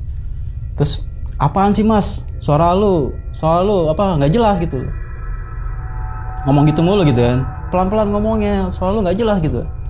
Udah oke lu tahan dulu gitu kan. Gue berhenti sebentar ya, gue bilang Din, gue naik sama si Uyu, gue di atas gitu kan. Uyu kena hipo, bilangin anak-anak langsung bergerak, langsung evakuasi. Ini gue lagi turun ke bawah buat cari bantuan gitu kan. Lu ngomong apa kata Bidin kan? Udah nggak usah banyak omong, gue bilang. Udah nggak usah banyak omong, langsung aja. Bukan masalah banyak omong, lu tuh dicariin sama anak gitu. Lu kemana aja, lu ditungguin. Lah ditungguin ngapain, gue bilang. Gue lagi di gunung. Lu ditungguin sama anak. Ini udah tahlilan. Ah, tahlilan siapa? Uyu meninggal mas katanya. Gue diem. Uyu meninggal. Lu ngomong apaan, gue bilang. Gue marah-marah di situ kan. Gue bilang lu ngomong apaan gitu, lu jangan ngomong sembarangan. Uyu sama gue. Justru ini gue mau turun ke bawah, gue nyari bantuan. Gue bilang sama lu anak suruh kumpulin, langsung jemput gue di Gunung Gede. Gue lagi sama Uyu di atas. Debat tuh gue di situ kan. Lagi-lagi gue dimarahin sama dia, lu ngomong apaan mas? Uyu meninggal, ini udah 3 hari lu dicari sama anak, kita udah pada ngumpul sini. Gue diem. Maksudnya apaan gitu kan? Akhirnya gue matiin handphone ya, gue kesel ya. Gue diem, gue ngerokok. Gue ke atas lagi bang. Gue penasaran ya. Masih kesel ya, dalam hati. Saudara gue nyuruh gue pulang pada saat itu karena gue dicari anak, gue nggak ada kabar gitu. Sementara anak udah pada ngumpul tuh, ini udah 3 hari. Kalau Uyu udah meninggal. Terus masih kalang kabut ya, masih antara percaya atau enggak. Akhirnya gue telepon lagi gitu kan. Gue telepon lagi, diangkat, dimarah-marah gitu kan. Gue minta ini lagi, gue tanya lagi kejelasannya gitu kan. Maksudnya gimana sih Din? Maksudnya gimana? Uyu tuh di atas sama gue. Enggak mas gitu kan. Uyu meninggal mas, Uyu kesetrum katanya. Udah gitu gue diem, kesetrum. Iya, Uyu pulang kerja, Uyu kesetrum, anak udah pada ngumpul semua. Bingung ya, Uyu kesetrum. Nah sementara di situasinya Uyu tuh masih di atas. Akhirnya di antara rasa penasaran apa segala macam, gue matiin, gue balik lagi ke atas bang. Gue balik lagi penasaran, gue balik ke atas, gue susurin, nah, sampailah di bivak yang itu, yang di atas di lereng itu gue jalan, gue susurin sampai masuk ke bivak itu, gue buka, gak ada orang.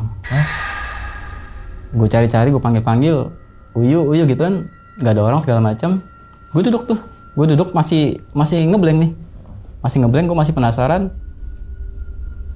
Kemana gitu kan, gue selalu terngiang-ngiang yang tadi gue bilang. Akhirnya gue gak tahu gimana gitu kan, gue ngambil blok tebas, gue kesel ya, gue tendang-tendangnya semua kan. Akhirnya gue tancepin blok tebas, gue packing, turunlah gue ke bawah. Karena ada setengah jam atau 1 jam gue cari-cari nggak ada, dihitung juga nggak ada. Ya udah gue kepikiran itu. Sampai bawah, gue telepon lagi di pertigaan sampai yang gue bilang yang camp terakhir tuh pemukiman. Gue telepon lagi, gue tanya sama Bidin, lu nggak bohong kan gitu kan? Lu nggak ngada-ngada kan? Gue tanya kan. Dia bilang enggak mas, lu tuh dicariin sama anak-anak ini udah pada ngumpul semua, cuma lu doang yang belum datang. Uyu tuh meninggal kesetrum. Ini kita udah 3 hari. Udah gue diem. Udah ngeblank ya. Akhirnya hari itu juga gue mutusin untuk balik ke Jelambar.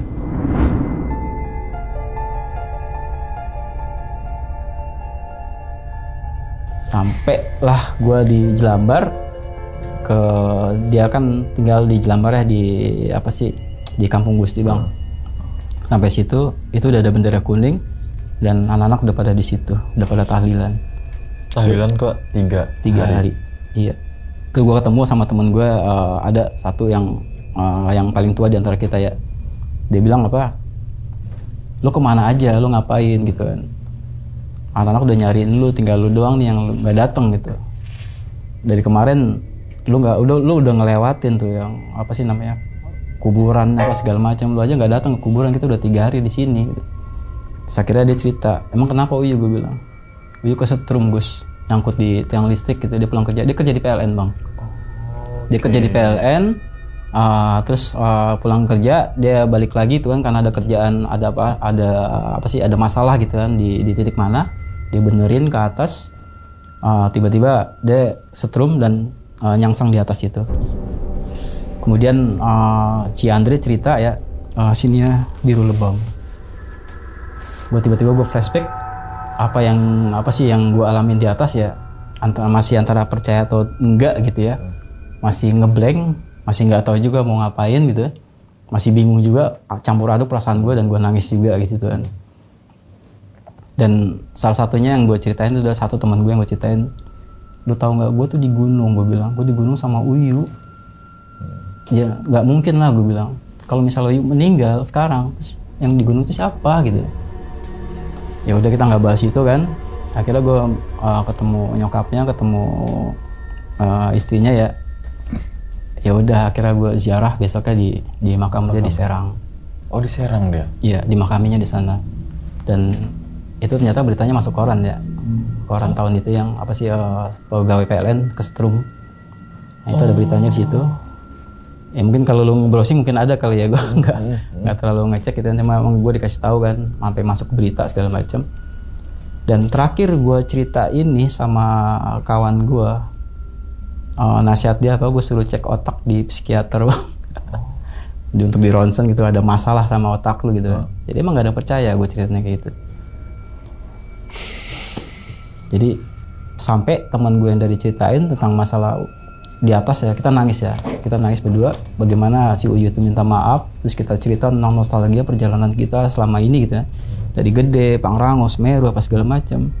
Intinya di jalan itu Uyu minta maaf dan dia pengen ketemu gue untuk terakhir kalinya di pendakian gitu sih.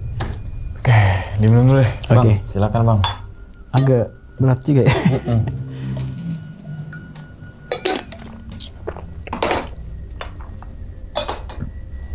Merinding gue. Speechless ya. Dari sekian narsum lagi dan lagi ya. Kayak biasa jarang bang merinding. Itu Demi Allah. Ya itu yang kemarin gue ceritakan nih, kayaknya agak berat untuk berapa cerita di episode lu ini ya.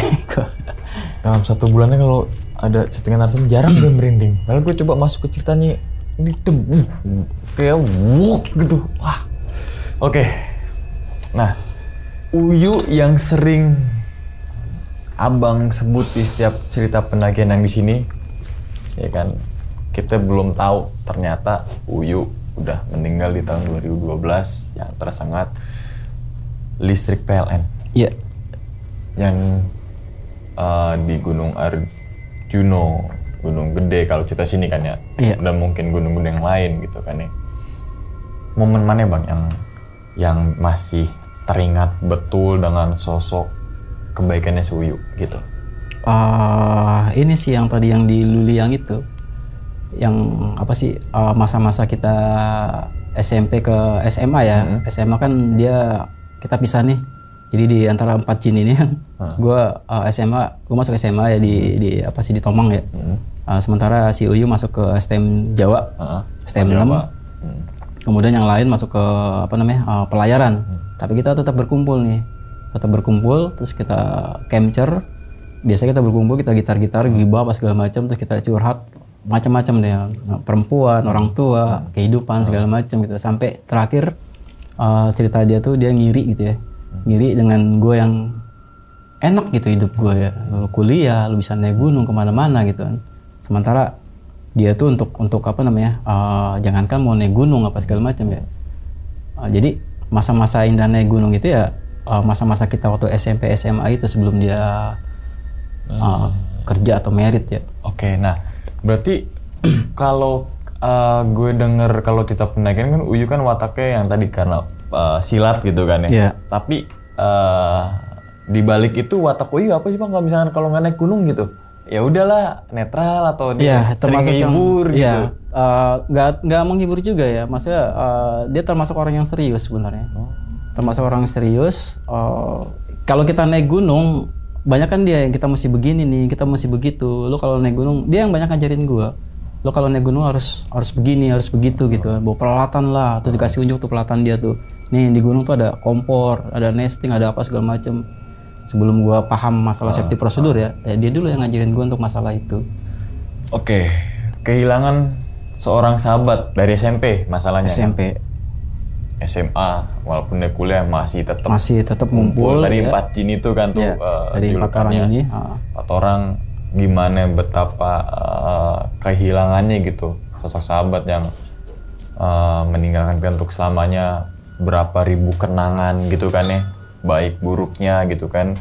Jangan itu kalau kita teman SMP mendengar kabar pasti kan ada grup tuh maksudnya udah meninggal tuh kayak rasanya gimana gitu, apalagi nih SMP bareng, SMA bareng, ada sahabat dari SMP gitu kan yang masih ngumpul kan, pasti kan ada rasa kedekatan banget.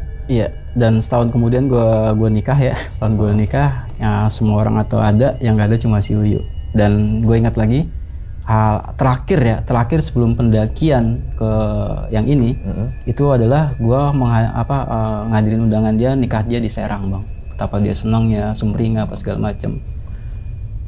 Dan gue dengar istrinya tuh baru melahirkan, dari teman-teman dari anak ya, istrinya tuh baru ngelahirin gitu loh, makanya dia kerja terlalu padat kerjanya gitu, dia ngejar restoran apa segala macam. Oke, gitu nah sih.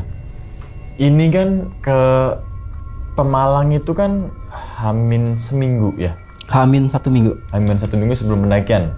Ya. Ya kan, berarti kita bermain asumsi deh bang. Berarti pas dia ke Pemalang dia tuh Uyu beneran tuh bang? Kalau dilihat tuh beneran. Gini apa sih yang paling aneh itu kepala sekolah bang. Kepala sekolah itu nggak pernah seperti ada yang mau disampaikan sama dia gitu loh. Kayak ngeduga suatu bakal terjadi apa segala macam gitu kan. Jadi bahkan kan biasanya kalau ada teman-teman baru yang datang ke gue dibiarin dulu nih biar tugas gue selesai gitu ya. Siapapun yang datang mau kakak gue mau apa, lu tunggu sampai EP selesai ngajar gitu. Ini enggak, gue langsung di-cut, suruh temuin temen gue. Temuin tuh temen kamu tuh lagi nungguin. Baru kali itu gue ngeliat kepala sekolah gue tuh ngasih izin gitu ya? Iya. Biasanya nggak seperti itu. Dan kalau misalnya di yang lu tanyain tadi itu masih hidup kan seminggu bang. Iya. Seminggu. Sementara kalau meninggalnya 3 hari. 3 hari sebelum pendakian. Oke. Berarti kayak seakan-akan Uyu datang ke Pemalang itu pertama rasa kangen. Nih kan kalau tadi tuh kangen, dan kalau asumsi gue kayak gini bang. Isyarat. Iya. Dan ngucapin perpisahan. Iya. Ya itu yang gue pikirin sepanjang perjalanan gue ke kampung. Gue ketemu kepala sekolah itu, gue ceritain permasalahan gue. Sementara yang lain nyuruh gue cek otak ke psikiater, dia cuma nyuruh sabar gitu. Itu teman kamu mau pamit, dia bilang. Oh, berarti pada intinya pas naik gunung itu kan Uyu nih? Iya, sampai hari ini gue masih berpikir. Ya. Oke. Tapi kalau dilihat dari kantong kresek, ini kantong kresek misteri juga nih bang? Iya, gue nggak pernah buka sampai hari ini. Tapi kalau dari bentukannya nih, bentukannya kan pasti beda tuh. Bawa berat terus kayak makanan atau kayak minuman. Iya. Nah, itu kayak gimana? Kayak baju yang dibuntel di dalam kantong kresek gitu. Karena dibilang berat juga enggak, dibilang ini pasti kain. Kalau kain kan di kresek kan beda ya? Iya, sama dia ditenteng gitu. Makanya gue nggak percaya itu logistik. Wah, logistik apa sih, mungkin ada biskuit atau ada apa gitu kan. Gue bahkan berpikir kan keracunan yang ngeliat di sini, biru lebam itu. Keracunan yang makanan dibawa. Iya. Cuma yang gue aneh, yang gue bingung kok baju lu masih sama seperti baju yang lu ke kampung yang terakhir gue lihat itu. Oke, berarti dia ke Pemalang, terus kemudian mau balik, mungkin langsung kerja. Iya, pikiran gue gitu. Bajunya cuma satu. Bajunya itu. Baju kerja. Iya. Kresek hitam. Iya, kemungkinan seperti itu. Tapi kalau yang gue ceritain, sosok yang gue temuin, yang gue ajak itu, kita lagi-lagi bicara masalah Korin ya. Iya. Ya, Korin yang host yang meninggal tapi Korin masih ada gitu kan. Dia menyampaikan pesan gitu kan. Apa yang dilihat terakhir sama orang yang pengen disampaikan gitu ya. Yang gue lihat terakhir kan dia pakai jaket, pakai pakai yang sama bahan. Iya, pakai celana bahan yang kalau gue kenal karakter dia, setiap pendakian dia nggak pernah kayak gitu. Dia pasti pakai peralatan lengkap. Oh iya. Celana alpinanya dia gitu kan. Tapi pasti Aton tuh bilangnya naik sama lo udah prepare. Iya, gue udah prepare segala macam emang. Nah, kalau celana bahan, gue udah langsung ngerucut lagi nih bang. Bener, kayaknya nih mau kerja sekalian. baju kerjanya di kresek. Iya, di kresek. Buka jaket, masuk cepret, iya. kerja. Gue nggak mikir ke situ sih waktu itu. Gue cuma celana bahan. Oh kayaknya iya. Kayak masuk nih, gue malah makin kerucut nih. Oke. Nah, gimana ya? Aduh, gue lagi-lagi. Gue juga bingung. Oke, pokoknya kedekatan Bang Epe dengan Uyu itu sangat dekat, sahabat. Kalau bahasa sekarang sohib kental, banyak gunung yang didaki bersama, banyak kenangan kehidupan bersama kan gitu kan. Yang tadi kalau di gunung sifatnya Uyu yang narik-narik dan sebagainya, yang bikin bete Bang Epe juga.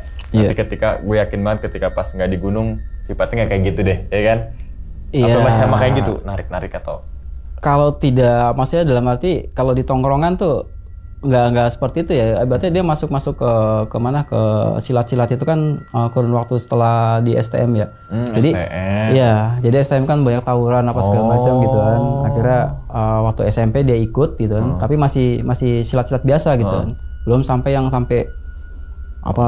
narik-narik apa segala macam dia, level-level yang makhluk astral gitu kan. Ya gue sempat kaget juga. Soalnya gue pikir betaku itu kan bela diri tangan kosong, tidak ada kanuragan di sana. Gitu. Oke, gue gini Bang. Sekarang kita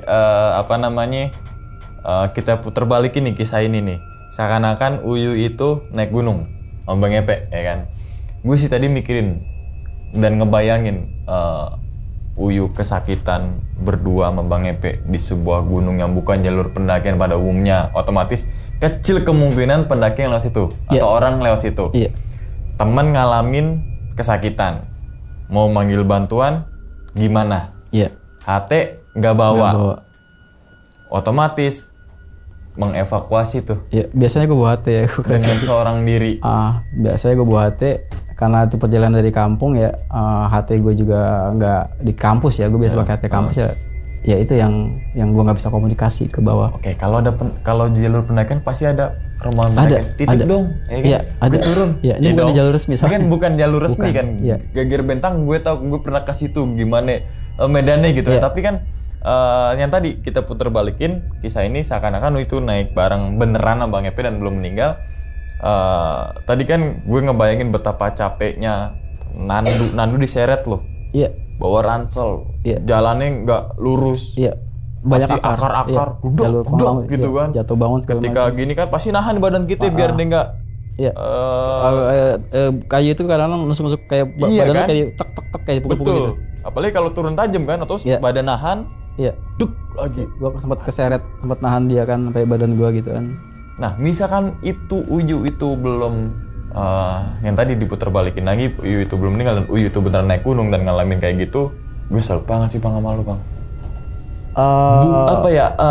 Nggak mau ninggalin temennya gitu loh. Itu kan pasti deh. Ketika gue sih ngebayangin misalkan di posisi lu nih Bang ya, gue tuh putus asa Bang, gue nggak bisa mikir jernih. Berdua bukan di jalur umum, medannya yang nggak terbuka lebar gitu kan. Gue tuh bisa gue ngapain lagi ya, gue udah dah. Maksudnya bisa kepikiran gue selamatin lo, gue ini gitu loh.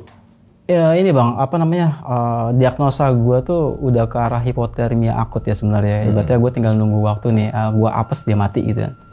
Tapi kalau misalnya gue masih ada pergerakan dan dia masih tergoncang-goncang gitu ya, mudah-mudahan masih ada apa segala macam. Gue udah putus asa pada saat denyut nadi nggak ada gitu kan. Gue belajar dimanapun kalau denyut nadi nggak ada, mati gitu kan. Jadi kalau buka jalan napas ya, biasa kita head to toe atau apa? Head to toe kan berarti kan cek dari kaki ke atas ya. Terus kemudian LDR lihat dengar rasakan gitu kan. Terus kepala didengarkan kayak gini, terus kita ngasih CPR ya. Dan gue udah sempat mau CPR ya, karena kalau denyut nadi tidak ada, atau pasti napas nggak ada gitu kan. Tapi kalau napas ada pasti denyut nadi ada gitu kan. Jadi diagnosa gue udah meninggal gitu. Cuma gue masih berharap ada kesempatan ya Allah kasih gue kesempatan gitu untuk nyelamatin gitu. Yang dalam pikiran gue apa yang mesti gue cerita sama anak istrinya kalau gue ketemu gitu kan. Gue ngerasa bersalah itu di situ. Oh iya, yang tadi putar balikin lagi, misalnya Uyu belum meninggal dan amit-amitnya nih meninggal di gunung, apa yang? Iya, gue terbeban di situ. Apa yang bakal gue kasih tahu gitu. Sementara gue lah yang udah kita open gitu aja deh di Gunung Mas gitu kan. Iya. Ternyata. Kenapa nggak gue berpikir kenapa nggak ke Pepandayan, apa segala macam. Ya itu mungkin salah satu arogansi gue, nostalgia karena gue inget Uyu. Yang naik Uyu, bukan yang lain gitu kan. Dan udah tahu tandeman dah. Tandeman, gitu ya. Iya. Dan gue merasa safety gitu ya. Waktu kejadian yang kata di Gunung Arjuna kan, yang gue ditinggal sama teman-teman untuk balik kampus. Salah satu yang di kepala gue, Uyu yang gue telepon. Yuk berangkat ke Arjuna, temenin gue. Gitu. Di situ ada Andre, ada Cacing, ada yang lain. Tapi Uyu yang gue telepon untuk berangkat ke Arjuna nemenin gue. Walaupun ini orang agak-agak apa ya bahasanya ya? Agak tadi yang yang bilang gitu. fix. Oke. Nah, ini kan beda cerita Bang, misalkan kalau naik berdua terus kemudian yang satunya nggak nguasain skill P3K atau PPGD, pertolongan pertama gawat darurat dan sebagainya di gunung gitu kan. Terus naik cuma berdua walaupun di jalur pendakian gitu kan nih. Yang satu sakit, yang satu lagi nggak tahu cara penanganannya, nggak tahu ciri-ciri penyakit apa, nggak tahu cara misalkan mau evakuasi gimana, naik berdua turunnya gimana, lain cerita lagi tuh. Mendiagnosanya kan, ya lu nggak punya kemampuan apa, pengetahuan apa gitu kan, pasti kesurupan nih, ujungnya ke situ lagi tuh. Untungnya Bang Epe tadi sesuai dengan skill dan ilmu daripada di kampus itu, ya kan, ada basic situ jadi bisa tenang sedikit gitu loh. Panik mah tetap ada dong, panik dong. Ada, ya kan? Rasa panik ketakutan ada, pasti ada deh. Karena SOP yang dijalanin yang tadi gue bilang di P3K alam bebas atau first aid kan kita ngelihat pergerakan, kemudian buka jalan napas, apakah ada denyut nadi, apakah ada napas. Kalau tidak ada denyut nadi, lakukan SCPR, gitu ya. Kemudian kalau ada ada napas, denyut nadi pasti ada gitu kan. Kemudian langkah berikutnya, kita bukan dokter, kita bukan pahlawan, kita bukan ranger, kita bukan orang hebat. Tidak ada penanganan lanjutan, lu langsung bawa turun, evakuasi, serahkan ke ranger, selesai. Dirujuk ke rumah sakit. Walaupun lu punya kemampuan untuk menangani, tapi tidak ada penanganan di tempat untuk hipotermia akut. Lu harus bawa turun di ketinggian 1.500 atau 1.800 atau base camp. Yang tadi gue bilang, lu bukan dokter, lu bukan orang hebat, lu bukan ranger, lu bukan orang segalanya deh. Lu bukan siapa-siapa gitu. Dan itu adalah tugasnya ranger dan rumah sakit yang untuk nanganin itu. Tugas lu cuma buat turun, kasih ke ranger, kemudian dirujuk ke rumah sakit, selesai urusan lo.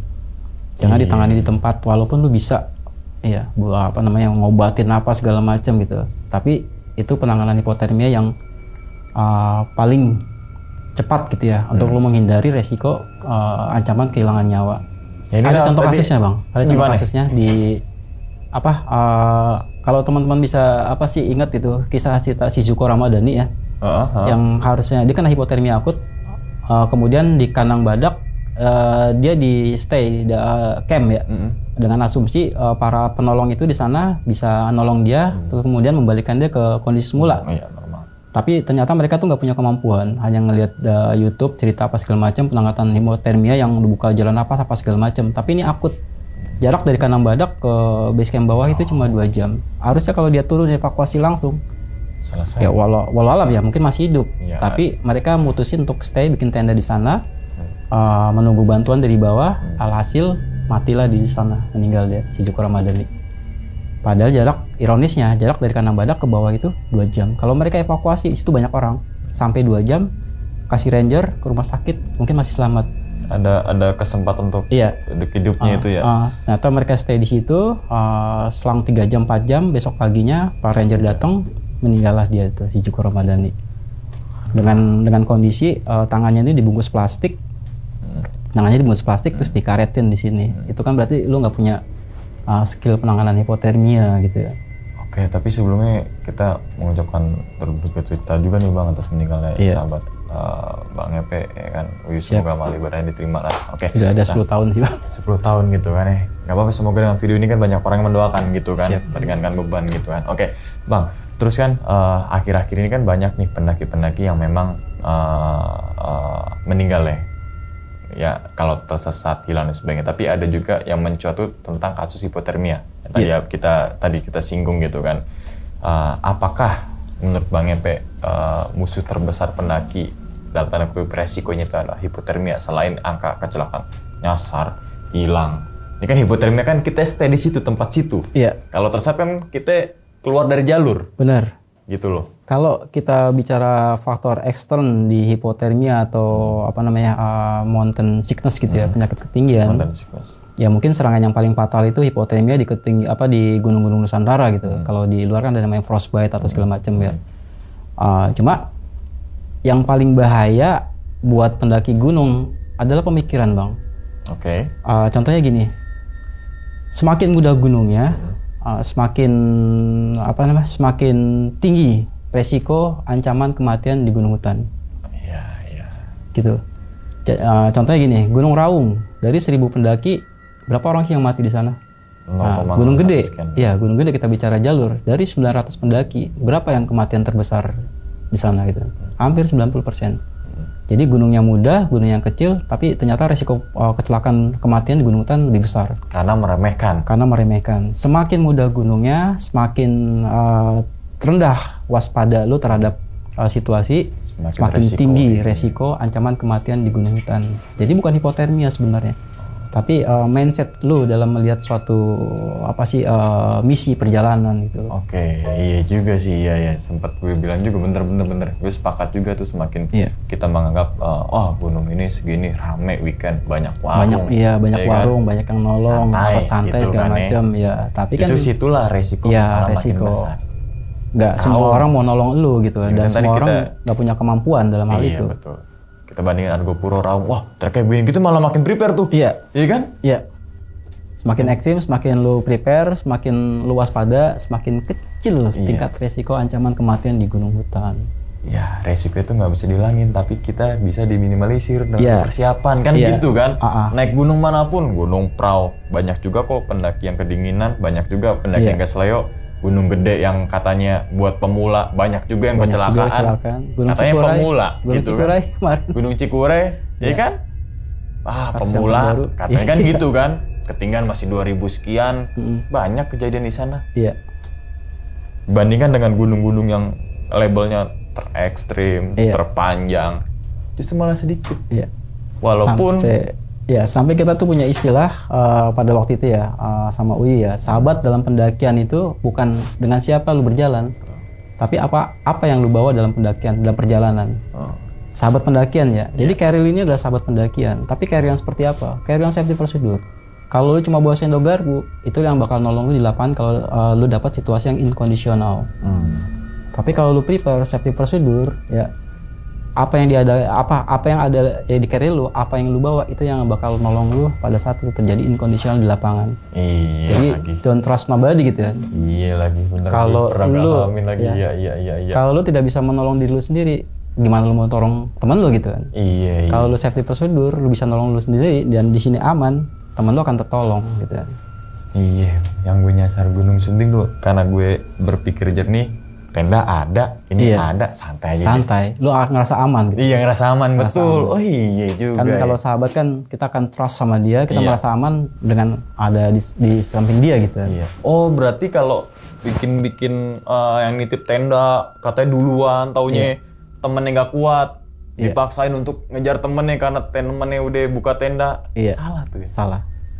Makanan, gue bagian logistik deh jebret. Temen lo yang kelaparan nih bawa, ngejar temen lo yang di atas bawa logistik, taunya di jalan terus, lapar. Iya. Terkadang kita dibilang egois ya, kita keluarin makanan, kita bawa sendiri kita makan di jalan, lu egois lu makan sendiri apa segala macam. Gue balikin, gini deh, gue bawa makanan sendiri, gue bawa peralatan safety procedure sendiri, sementara lu bawa depek doang, yang isinya mungkin nggak terlalu banyak gitu kan. Yang egois yang mana gitu kan, sementara gue makan apa yang gue bawa, siapa yang egois? Ya, sementara nanti di camp semua peralatan gue yang keluar, lu juga makan apa segala macam kan. Jadi gue makan makanan gue lah yang gue bawa.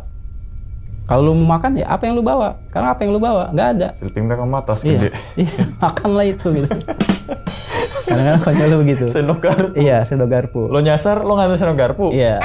Gitu Itu kan? yang bakal nolong lu. Makanya bahasanya sahabat pendakian gitu kan. Apa yang lu bawa itu yang bakal nolong lu di Dan lapangan. kita harus percaya dengan alat yang kita bawa. Iya. Gitu kan ya? Iya, dan lu memahami. Memahami Iya. betul. Oke nih selain mengandung bawang, merinding dan sebagainya, ini teman-teman semua lebih aware ke diri sendiri bahwasanya olahraga pendakian ini bukan olahraga cuma Iya. yang statue gitu kan. Bahkan ada narasumber yang gue agak sedikit sepakat sih.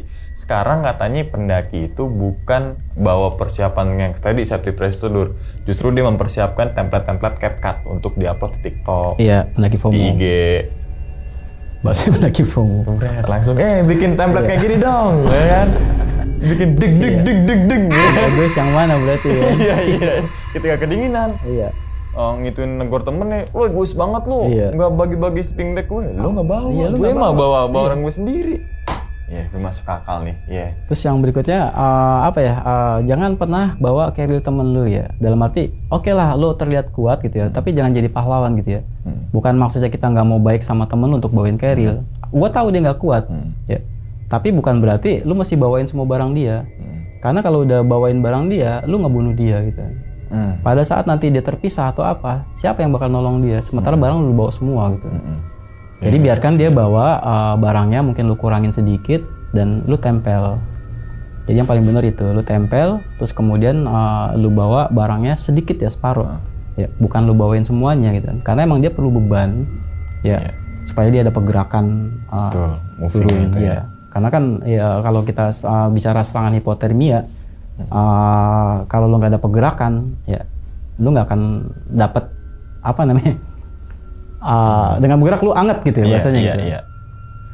Oke, dan itu pernah gue alamin semua ya. Yang tadi dulu gue cupu gitu ya. Sekarang kata Bang Ipek gue suhu. Nggak udah. Tapi kan atas dasar pengalaman Bang, belajar pengalaman gitu kan. Yang tadinya begini, oh ternyata gue salah ya. Dapat ilmu lagi baru gitu kan, diterapin lagi. Pas udah terapin, oh ternyata kurang tepat nih, kan pasti begitu ya, eval lagi, oh kayak gini, lama-lama kan dia nanti level untuk pengetahuan kan makin tinggi, kan pasti semua orang nih Bang, pasti begitu kan. Kalau lu tidak pernah mengalami suatu kejadian yang krusial ya, ibaratnya gue pernah teman gue meninggal di pelukan gue ya, lu akan menghargai sesuatu yang bakal lu bawa gitu kan. Gue pernah naik gunung, lu ngapain bawa itu sih, nggak penting banget gitu kan. Naik gunung di jalur, lu bawa kompas sama peta, lu bawa golok tebas, lu bawa pita, buat apaan gitu ya. Lu nggak pernah ngalamin yang seperti itu. Tapi kalau lu udah pernah ngalamin bagaimana teman lu mati di gunung, di pangkuan lu akan akan dapat suatu perasaan bagaimana lu tidak bawa satu peralatan yang pada waktu itu lu perlukan. Ibaratnya kalau pada waktu lu perlukan itu ada, mungkin teman lu bisa selamat gitu ya. Lu kan selektif, lu kan bawa semuanya, walaupun itu nggak penting, tapi lu bawa untuk prepare, karena kita nggak pernah tebak gunung itu akan seperti apa gitu. Selalu ada kegiatan ancaman inkondisional di lapangan, sebagus apapun lu prepare, itu tetap ada. Oke, ya wis deh, Bang. Gue pengen pesan lagi dulu Bang untuk teman-teman semua nih. Kita jangan bosan untuk ngasih tahu hal-hal kebaikan kan gitu kan. Tetap pertama safety procedure ya. Yang tadi gue bilang, kalau kita bicara safety procedure pendakian atau bahasanya ultralight ya. Hari ini ya yang mungkin agak bermasalah dalam pemahaman ultralight ya. Ultralight itu bukan berarti lu kurangin barang lu gitu kan. Untuk ringan. Benar, kita tujuannya ke arah ringan, tapi bukan lu kurangin barangnya, tapi lu kurangin bebannya. Ibaratnya yang tadinya lu bawa SB yang beratnya 2 kilo, 3 kilo, bukan SB-nya lu tinggalin, tapi lu bawa SB yang beratnya cuma 0,8 kilo gitu. Tetap safety procedure tetap ada. Tapi di pendakian ultralight bebannya lu kurangin. Intinya tetap mengacu pada safety procedure. Yang kedua, tidak ada istilah tektok di pendakian gunung di ketinggian 3000. Ya, bahasa kita dulu tektok adalah kita bawa barang ya, bawa safety procedure sampai di campsite, kita istirahat, kemudian kita ke puncak 2 jam 3 jam itu lenggang. Itu bahasanya dulu itu tektok itu gitu. Tektok itu dari batas vegetasi sampai puncak, kemudian turun lagi. Bukan dari dari base camp. Di ketinggian 3000. Nah, itu yang jadi mungkin yang teman-teman bisa pahami bahwa kalau lu pengen ngerasain perjalanan panjang di 3000 ya tetap lu harus safety prosedur. Terus kemudian ini bukan olahraga atlet gitu ya, dalam arti bukan maraton. Ya, bukan yang lu harus berlari-lari di gunung gitu ya. Ngapain gitu, lu nggak nikmatin apa-apa gitu ya. Jadi kalau misalnya lu mencari eksistensi untuk kekuatan dan ketahanan tubuh gitu ya, bahasa TikTok itu apa sih, lari-lari di gunung itu hanya di bukit-bukit atau di hill walking bahasanya kan, di ketinggian 1000. Trekking jatuhnya ya? Tetap trekking itu ketinggian 3000 ada, tapi lebih ke hill walking gitu. Atau berjalan di bukit-bukit. Nah itu boleh lalu ngurangin beban atau segala macam. Tapi kalau sekarang kan banyak teman-teman pendaki ini dari base camp sampai puncak dia turun lagi gitu ya. Bukan gua tidak setuju ya, tapi nggak ada gitu loh, nggak ada. Menurut gue pribadi itu nggak ada gitu ya. Jadi istilah tektok pada zaman kita itu dari pelawangan batas vegetasi sampai atas kemudian turun lagi sampai campsite. Dan tetap lu mesti bawa beban dari bawah safety prosedur ya. Tapi kalau lu ngejar waktu, ya lu jangan naik gunung gitu loh. Nah, istilahnya kan mereka alasan ngejar waktu karena Senin mesti kerja gitu. Betul. Ya. Apa yang lu cari di sana selain eksistensi? Iya. Benar. Kacamata hitam yang kecil gitu. Dan yang berikutnya ya nggak jauh ya paling lu ada setempat gitu ya. Terus kemudian SOP pendakian, ikutin aturan main gitu. Sehebat apapun lu, sebanyak apapun jam terbang lu di lapangan, tetap resiko ancaman kematian itu masih ada. Ya, lu mesti ikutin aturan main ya. Dari base camp mau seperti apa, rule-nya seperti apa, ya lu mesti ngikutin karena mereka lebih paham situasi di situ daripada lu gitu. Yang baru datang. Dan yang terakhir ya tadi ya doa lah, nggak jauh. Iya, betul. Udah, itu doang sih paling sih. Iya wis, jadi gitu ya teman-teman semua nih. Dan sebelum ditutup nih videonya untuk teman-teman semua yang ketagihan dengan kisahnya Bang Epe, langsung aja mampir ke YouTube ya Bang Epe, yaitu Anomali Misteri. Kalau teman-teman semua pengen menggali sebuah informasi dalam dunia pendakian, pengen belajar secara virtual, langsung aja ke YouTube-nya mana Bang? Di Indonesian Hiker Journey. Indonesian Hiker Journey gitu kan ya. Siap. Ketika udah nonton IHS itu ya kan, bener IHJ itu gitu kan, pengen naik gunung nggak punya teman, pengen ikut trip, langsung ke Bekasi Corner Traveler. Disikat semua pokoknya.